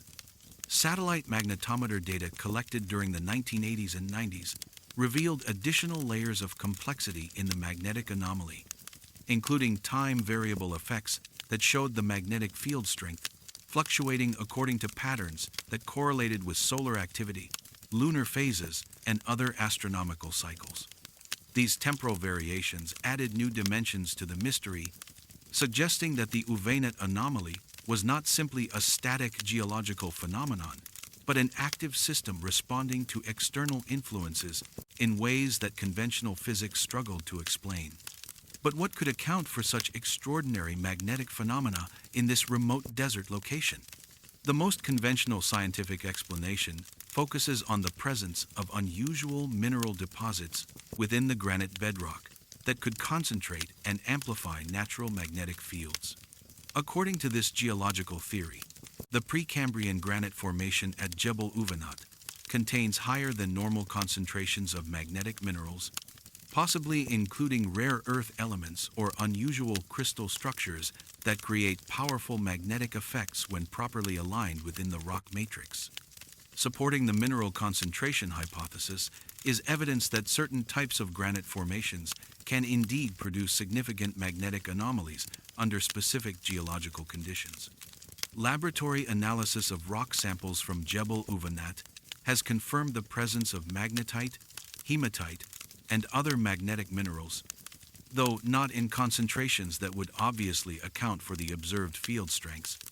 However, some researchers argue that the three-dimensional arrangement of these minerals within the granite structure could create amplification effects that multiply their individual magnetic contributions. A second theory proposes that the magnetic anomaly results from the presence of buried metallic objects or structures that were either placed deliberately or represent the remains of an ancient meteorite impact. This hypothesis suggests that large quantities of iron or other magnetic materials lie beneath the surface around Jebel Uweinat, creating the observed field distortions. The metallic object theory could explain both the extent and the complexity of the magnetic patterns, as well as their apparent correlation with surface, features, and rock art locations. The meteorite impact variant of this theory proposes that Jebel Uweinat was struck by a large iron meteorite in prehistoric times, burying substantial amounts of meteoric iron throughout the area. This buried metal would create the observed magnetic effects, while potentially explaining why ancient peoples considered the location to be significant enough to create extensive rock art installations. Some researchers have suggested that prehistoric communities might have been aware of the unusual magnetic properties and incorporated them into religious or ceremonial practices. Could there be another explanation? The most speculative theory suggests that the Uweinat magnetic anomaly represents evidence of unknown technological or natural phenomena that conventional science has yet to recognize. Some researchers have proposed that the mountain sits atop a natural electromagnetic generator created by unique geological processes involving underground water flows, mineral formations, and tectonic stresses that combine to produce powerful magnetic fields through mechanisms not yet understood by mainstream geology. This unknown phenomenon theory draws support from the time-variable nature of the magnetic effects and their apparent correlation with astronomical cycles. If the Uweinat anomaly were simply the result of static mineral deposits, it should produce constant magnetic readings rather than the fluctuating patterns actually observed. The cyclical variations suggest active processes that respond to external influences, possibly involving interactions between underground geological structures and cosmic radiation, solar wind, or gravitational forces from celestial bodies.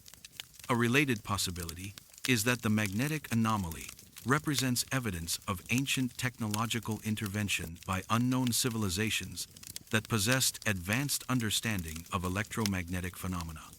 Proponents of this theory argue that the precise correlation between magnetic field patterns and prehistoric rock art could indicate that ancient peoples not only detected the magnetic phenomena, but actively manipulated them using techniques that have been lost to history. The geometric precision of both the magnetic patterns and the associated rock art suggests engineering knowledge that exceeds conventional assumptions about prehistoric technological capabilities. Modern scientific investigation of the Uweinat magnetic anomaly employs sophisticated instruments and analytical techniques that provide unprecedented detail about the phenomenon's characteristics and behavior. High-resolution magnetometer surveys using ground-penetrating equipment have mapped the magnetic field variations with centimeter-level precision, revealing fine-scale structures and patterns that were invisible to earlier investigations. These detailed maps show that the magnetic anomaly contains multiple nested components operating at different scales, from localized hotspots with extremely high field strengths to broad regional variations that affect navigation across hundreds of square kilometers. Satellite-based magnetometer measurements have allowed researchers to monitor the temporal variations in the Uweinat anomaly over extended periods, confirming that the magnetic field strength fluctuates according to complex cycles that correlate with solar activity, geomagnetic storms, and other space weather phenomena. These correlations suggest that the anomaly interacts with the Earth's global magnetic field system in ways that amplify or modify external magnetic influences, creating a natural observatory for studying magnetospheric processes. Advanced geological surveys using seismic imaging, electrical resistance measurements, and gravitational analysis have attempted to identify the subsurface structures responsible for the magnetic anomaly. These investigations have revealed complex three-dimensional patterns of density and conductivity variations within the granite bedrock that could contribute to the observed magnetic effects. though the data remains insufficient to fully explain the phenomenon's magnitude and extent. Chemical and isotopic analysis of rock samples from areas of maximum magnetic intensity has provided insights into the mineral compositions and formation processes that might contribute to the anomaly. Some samples contain unusual mineral assemblages and trace element concentrations that differ significantly from typical granite compositions, suggesting that unique geological processes occurred during the mountain's formation or subsequent alteration. However, these compositional differences alone cannot account for the magnetic field strengths actually measured at the site. Comparative studies with other known magnetic anomalies worldwide have identified both similarities and unique characteristics that help contextualize the Uvenat phenomenon. While several locations on Earth display significant magnetic anomalies due to mineral deposits or geological structures, none combine the spatial extent, field strength, temporal variability, and cultural associations observed at Jebel Uvenat. This uniqueness suggests that the anomaly represents either an extremely rare natural phenomenon or evidence of processes that are not yet recognized by conventional science. But what modern challenges complicate efforts to understand the Uvenat magnetic anomaly? The remote location and harsh desert environment make systematic long-term monitoring extremely difficult and expensive. The mountain lies in a politically sensitive border region where access is often restricted due to security concerns, limiting opportunities for comprehensive scientific investigation. Research expeditions require extensive logistical support and specialized equipment capable of operating in extreme desert conditions, factors that constrain both the frequency and duration of field studies. Climate change is affecting the preservation of rock art sites that may hold crucial clues to understanding the historical significance of the magnetic phenomena. Increasing temperatures and changing precipitation patterns accelerate rock weathering and erosion processes that threaten to destroy petroglyphs before they can be fully documented and analyzed. Flash flooding during rare but intense desert storms poses particular risks to art sites located in drainage channels and low-lying areas. The expansion of mining and petroleum exploration activities in the region poses direct threats to both the magnetic anomaly and its associated archaeological sites. Heavy machinery and drilling operations could disturb the geological structures responsible for the magnetic effects while simultaneously destroying irreplaceable rock art installations. The lack of comprehensive surveys means that development projects might inadvertently damage important sites before their scientific significance can be properly assessed. Traditional knowledge held by desert communities about the magnetic phenomena and their cultural significance is being lost as nomadic lifestyles change and younger generations adopt modern ways of life. Elder community members often possess detailed knowledge about navigation difficulties, unusual phenomena, and cultural traditions associated with Jebel Uvenat, but this information is rarely documented before it disappears with the passing of its holders. Perhaps most significantly, the interdisciplinary nature of the Uvenat mystery requires collaboration between geophysicists, archaeologists, anthropologists, and other specialists who often work in isolation from each other. The lack of coordinated research programs that integrate geological, cultural, and historical perspectives limits progress in understanding the full significance of the magnetic anomaly and its relationship to human activity in the region. As the desert wind continues to sculpt the granite cliffs of Jebel Uvenat, and modern instruments record the endless fluctuations of its magnetic field, the mountain's mystery remains as compelling as ever.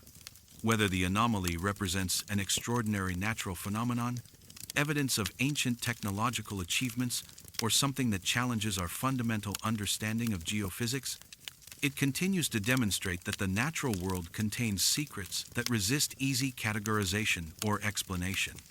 The correlation between prehistoric rock art and magnetic field patterns suggests that ancient peoples possessed knowledge or awareness of phenomena that modern science has only recently begun to detect and study. In their spiral petroglyphs and geometric designs, we may be seeing evidence of human perception that extended beyond the normal range of the senses, or perhaps sophisticated understanding of natural forces that conventional archaeology has failed to recognize. The Uvenat magnetic anomaly serves as a powerful reminder that the intersection between ancient wisdom and modern science can reveal unexpected truths about both the past and the present.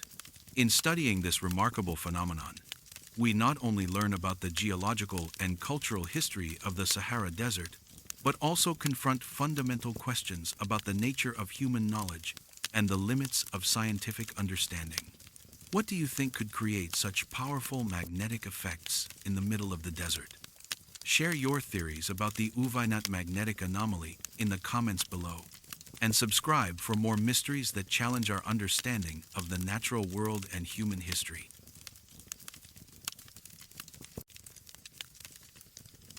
The fossilized forest kingdom.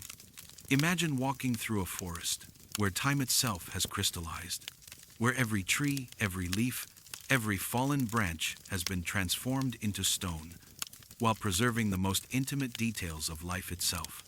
Your footsteps echo strangely in this silent woodland, where towering trunks stand frozen in eternal stillness, their bark patterns etched in perfect mineral detail and their growth rings visible through translucent stone.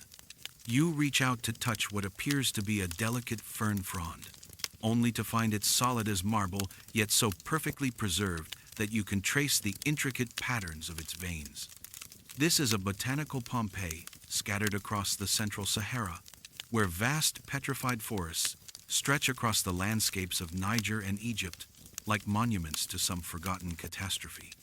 The fossilized trees contain secrets that challenge our understanding of how preservation occurs in nature, their internal structures so perfectly maintained that cellular details remain visible under microscopic examination thousands of years after death.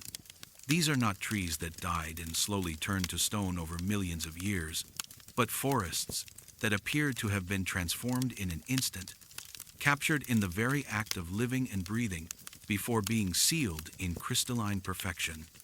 The distribution of these petrified woodlands suggests a sudden, region-wide event that turned thriving ecosystems to stone faster than current models of fossilization can explain, leaving behind a mystery that bridges geology, biology, and the haunting possibility of catastrophes beyond our current imagination. The central Sahara Desert encompasses some of the most geologically ancient and complex terrain on Earth. Its bedrock formations dating back over 2 billion years to the earliest periods of continental formation.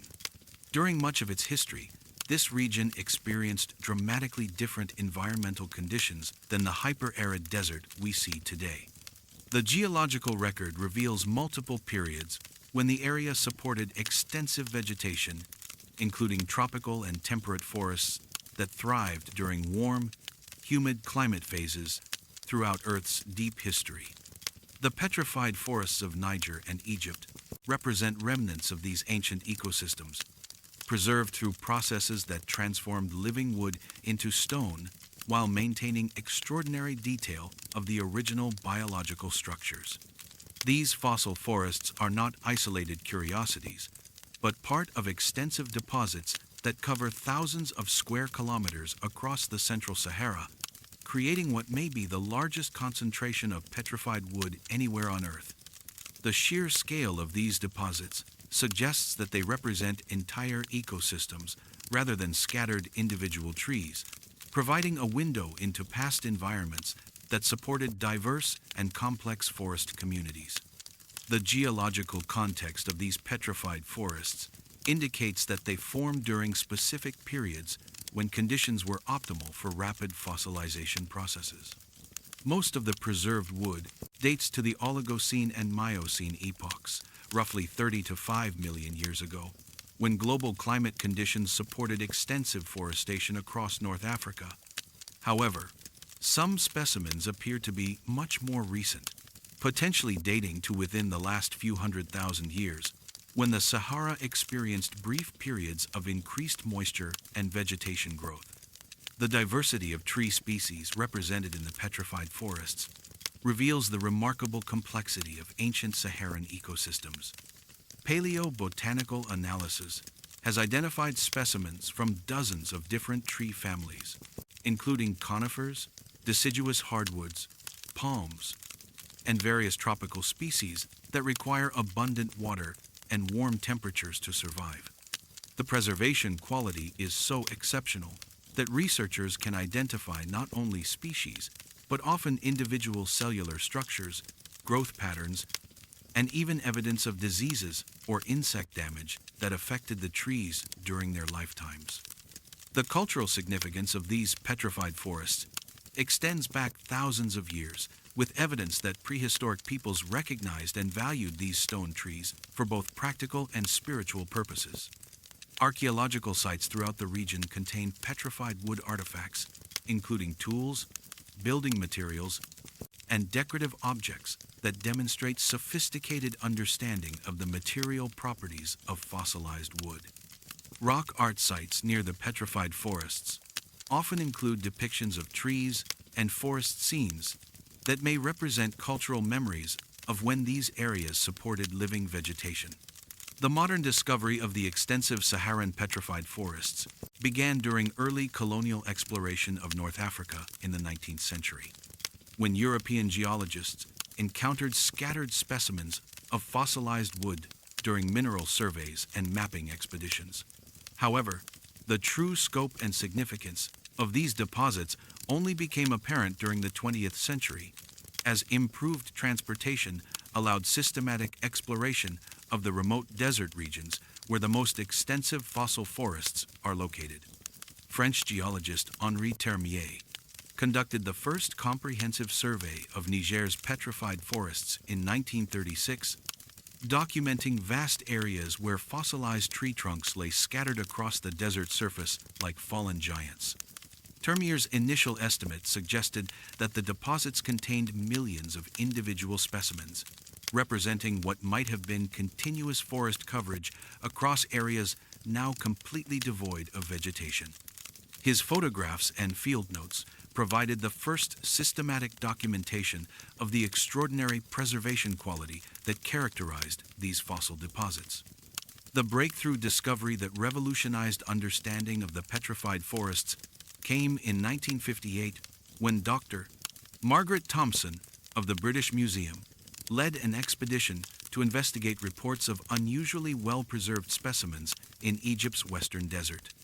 Thompson's team discovered petrified trees that retained not only their external bark patterns and internal growth rings, but also microscopic cellular structures that appeared to have been preserved in the midst of active biological processes. Cross-sections of the fossilized wood revealed individual cells with their internal organelles intact, as if the trees had been instantly transformed from living tissue to stone.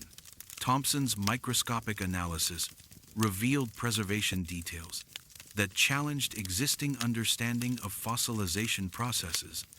The petrified wood contained cellular structures that typically decompose within hours or days after death. Yet here, they were preserved in perfect mineral detail. Most remarkably, some specimens showed evidence of seasonal growth cycles that had been interrupted mid-process, with cells in various stages of division and development frozen in time like biological photographs. The implications were staggering. These trees appeared to have been fossilized while actively growing and metabolizing. Subsequent expeditions throughout the 1960s and 70s confirmed that this exceptional preservation was not limited to isolated specimens, but characterized petrified forests across hundreds of square kilometers. Teams from universities worldwide documented similar findings in Niger, Chad, Libya, and Sudan, revealing that the phenomenon extended across virtually the entire Central Sahara region. The consistency of preservation quality across such vast distances suggested that whatever process created these fossil forests operated on a regional or even continental scale. Radiocarbon dating and other chronological techniques revealed another puzzling aspect of the petrified forests. Many specimens appeared to have been fossilized simultaneously across large areas, as if entire forest ecosystems had been transformed to stone during single catastrophic events. This synchronous fossilization contradicted standard geological models, which predict that fossilization should be a gradual process occurring over thousands or millions of years as organic materials are slowly replaced by minerals through groundwater circulation. But what could explain such rapid and extensive fossilization of living forests? The most conventional scientific theory attributes the preservation to volcanic activity that buried forest ecosystems under layers of mineral-rich ash and sediment. According to this volcanic hypothesis, explosive eruptions could have rapidly covered vast areas with silica-rich materials that infiltrated wood tissues and replaced organic compounds with mineral deposits before decomposition could occur. The speed of this replacement process could theoretically preserve even the most delicate cellular structures if conditions were optimal. Supporting the volcanic theory is geological evidence of extensive volcanic activity in the region during the periods when most fossilization appears to have occurred.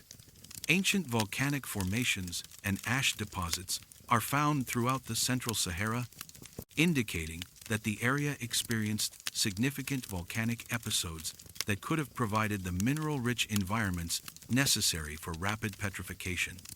Computer models suggest that large volcanic eruptions could have created the chemical conditions needed to fossilize entire forests within decades or centuries, rather than the millions of years typically required.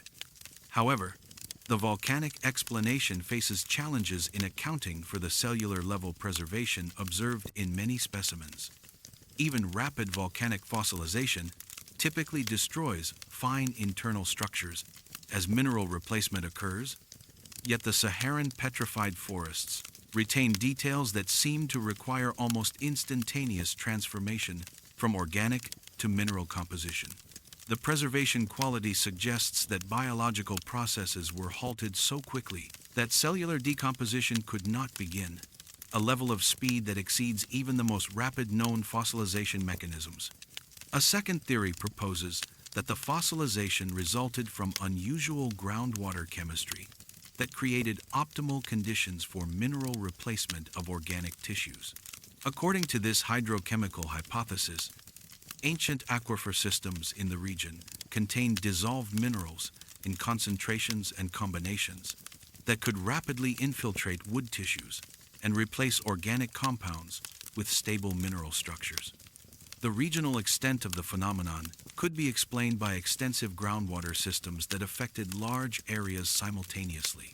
This groundwater theory gains support from studies of modern fossilization processes in areas with unusual water chemistry, such as hot springs and mineral-rich lakes, where organic materials can be rapidly mineralized under specific conditions. However, the scale and consistency of preservation across the Saharan deposits suggests water chemistry conditions that were much more extreme than anything observed in modern environments, requiring mineral concentrations that would have created toxic conditions incompatible with forest growth. Could there be another explanation?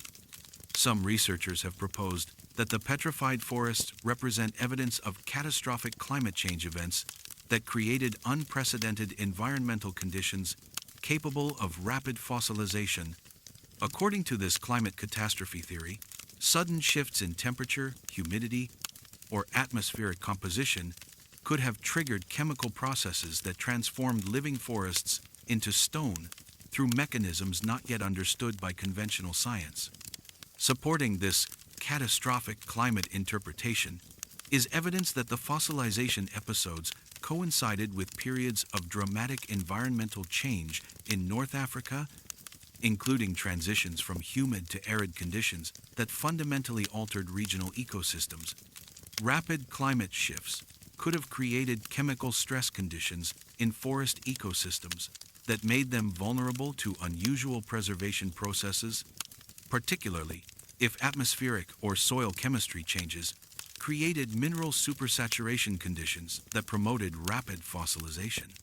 The most speculative theories suggest that the petrified forests might represent evidence of unknown natural phenomena or even extraterrestrial influences that created fossilization conditions unlike anything in the normal geological forest record. Some researchers have proposed that cosmic radiation, electromagnetic events, or impacts from asteroids or comets might have triggered the rapid mineralization processes responsible for the exceptional preservation. These exotic theories attempt to explain preservation quality that seems to exceed the capabilities of known fossilization mechanisms. Modern scientific investigation of the fossilized forest kingdom employs sophisticated analytical techniques to understand both the fossilization processes and the original forest ecosystems they preserved. Scanning electron microscopy reveals cellular structures in unprecedented detail, allowing researchers to study organelles, cell walls, and even molecular arrangements within individual fossilized cells. These microscopic investigations have confirmed that many specimens retain biological structures that should have decomposed within hours of death, supporting theories of virtually instantaneous fossilization. X-ray crystallography and spectroscopic analysis have identified the specific minerals that replaced organic compounds during fossilization, revealing complex replacement patterns that provide clues about the chemical conditions present during the transformation process. Many specimens show evidence of multiple mineral phases, suggesting that fossilization occurred through several distinct chemical processes rather than simple replacement of organic material with a single mineral type. Isotope analysis of the mineralized wood provides information about the environmental conditions present during fossilization, including temperature, atmospheric composition, and water chemistry. These studies have revealed isotopic signatures that differ significantly from modern environments, suggesting that fossilization occurred under atmospheric and climatic conditions unlike anything in recorded history. Some isotope ratios indicate temperatures and chemical conditions that would have been incompatible with normal forest growth, raising questions about the timing and sequence of events that led to fossilization. Advanced dating techniques, including radiometric analysis and paleomagnetic studies, have provided increasingly precise chronologies for the fossilization events. These investigations have confirmed that much of the petrification occurred during discrete time intervals rather than gradually over extended periods, supporting theories of catastrophic rather than gradual fossilization processes. Some studies suggest that entire forest ecosystems were fossilized within centuries or even decades, timeframes that challenge conventional understanding of mineral replacement processes. Three-dimensional imaging techniques, including CT scanning and digital reconstruction, have allowed researchers to study internal structures of petrified trees without destroying valuable specimens. These non-invasive investigations have revealed growth patterns, structural adaptations, and ecological relationships that provide insights into the original forest communities and their environmental conditions. Some specimens show evidence of stress responses that suggest the trees experienced unusual environmental conditions before fossilization occurred. But what modern challenges threaten our understanding of these ancient forest kingdoms? Climate change is accelerating erosion and weathering processes that threaten to destroy exposed petrified wood specimens before they can be properly studied and documented. The Sahara's increasing temperatures and changing precipitation patterns are causing rapid degradation of fossil deposits that have remained stable for millions of years, creating urgent conservation challenges for researchers. Illegal collection and commercial exploitation of petrified wood specimens pose significant threats to the scientific value of these deposits. High-quality fossilized wood has commercial value as decorative stone and jewelry material, leading to uncontrolled harvesting that destroys the contextual information needed for scientific analysis. Many of the best preserved specimens are being removed from their original locations and sold on international markets, making comprehensive study of the fossilization phenomena increasingly difficult. Political instability across the Sahel region has limited access to many of the most important petrified forest sites, preventing systematic research and monitoring. The remote locations of these deposits make them difficult to protect from vandalism and unauthorized collection, while ongoing conflicts have disrupted international research collaborations that were making significant progress in understanding the fossilization processes. The expansion of mining and agricultural development in some areas threatens to destroy petrified forest deposits before they can be fully documented. Heavy machinery used for resource extraction can obliterate fossil sites that took millions of years to form and preserve, making comprehensive surveys increasingly urgent as development pressures intensify across North Africa. Perhaps most significantly, the interdisciplinary nature of petrified forest research requires collaboration between paleontologists, geologists, climate scientists, and other specialists who often work independently. The lack of coordinated research programs limits progress in understanding the complex processes responsible for the exceptional preservation observed in these ancient forest kingdoms. As the desert wind continues to sculpt the crystalline remains of these ancient forests, revealing new specimens while wearing away others, the mystery of their instantaneous transformation from living wood to stone remains one of paleontology's most compelling puzzles. Whether these fossilized kingdoms represent the products of volcanic catastrophes, unusual chemical processes, dramatic climate changes, or phenomena that stretch the boundaries of current scientific understanding, they provide tangible evidence that Earth's history contains events and processes that exceed our current explanatory frameworks. The cellular perfection preserved within these stone trees offers an unparalleled window into ancient ecosystems and the processes that can transform life into lasting monuments to lost worlds. In their mineral grain patterns and crystallized growth rings, we see not just scientific specimens, but artistic masterpieces created by forces that operated on scales and timelines that dwarf human experience yet preserved moments of biological time with breathtaking precision. These fossilized forest kingdoms remind us that the natural world contains preservation mechanisms capable of capturing and maintaining the most ephemeral details of life across vast spans of geological time. They challenge us to expand our understanding of how catastrophic events can create conditions for exceptional preservation while simultaneously destroying the living systems they immortalize in stone. What force do you think could transform entire living forests to stone so quickly and completely? Share your theories about these crystalline kingdoms in the comments below, and subscribe for more ancient mysteries that challenge our understanding of life, death, and the forces that shape our planet's history.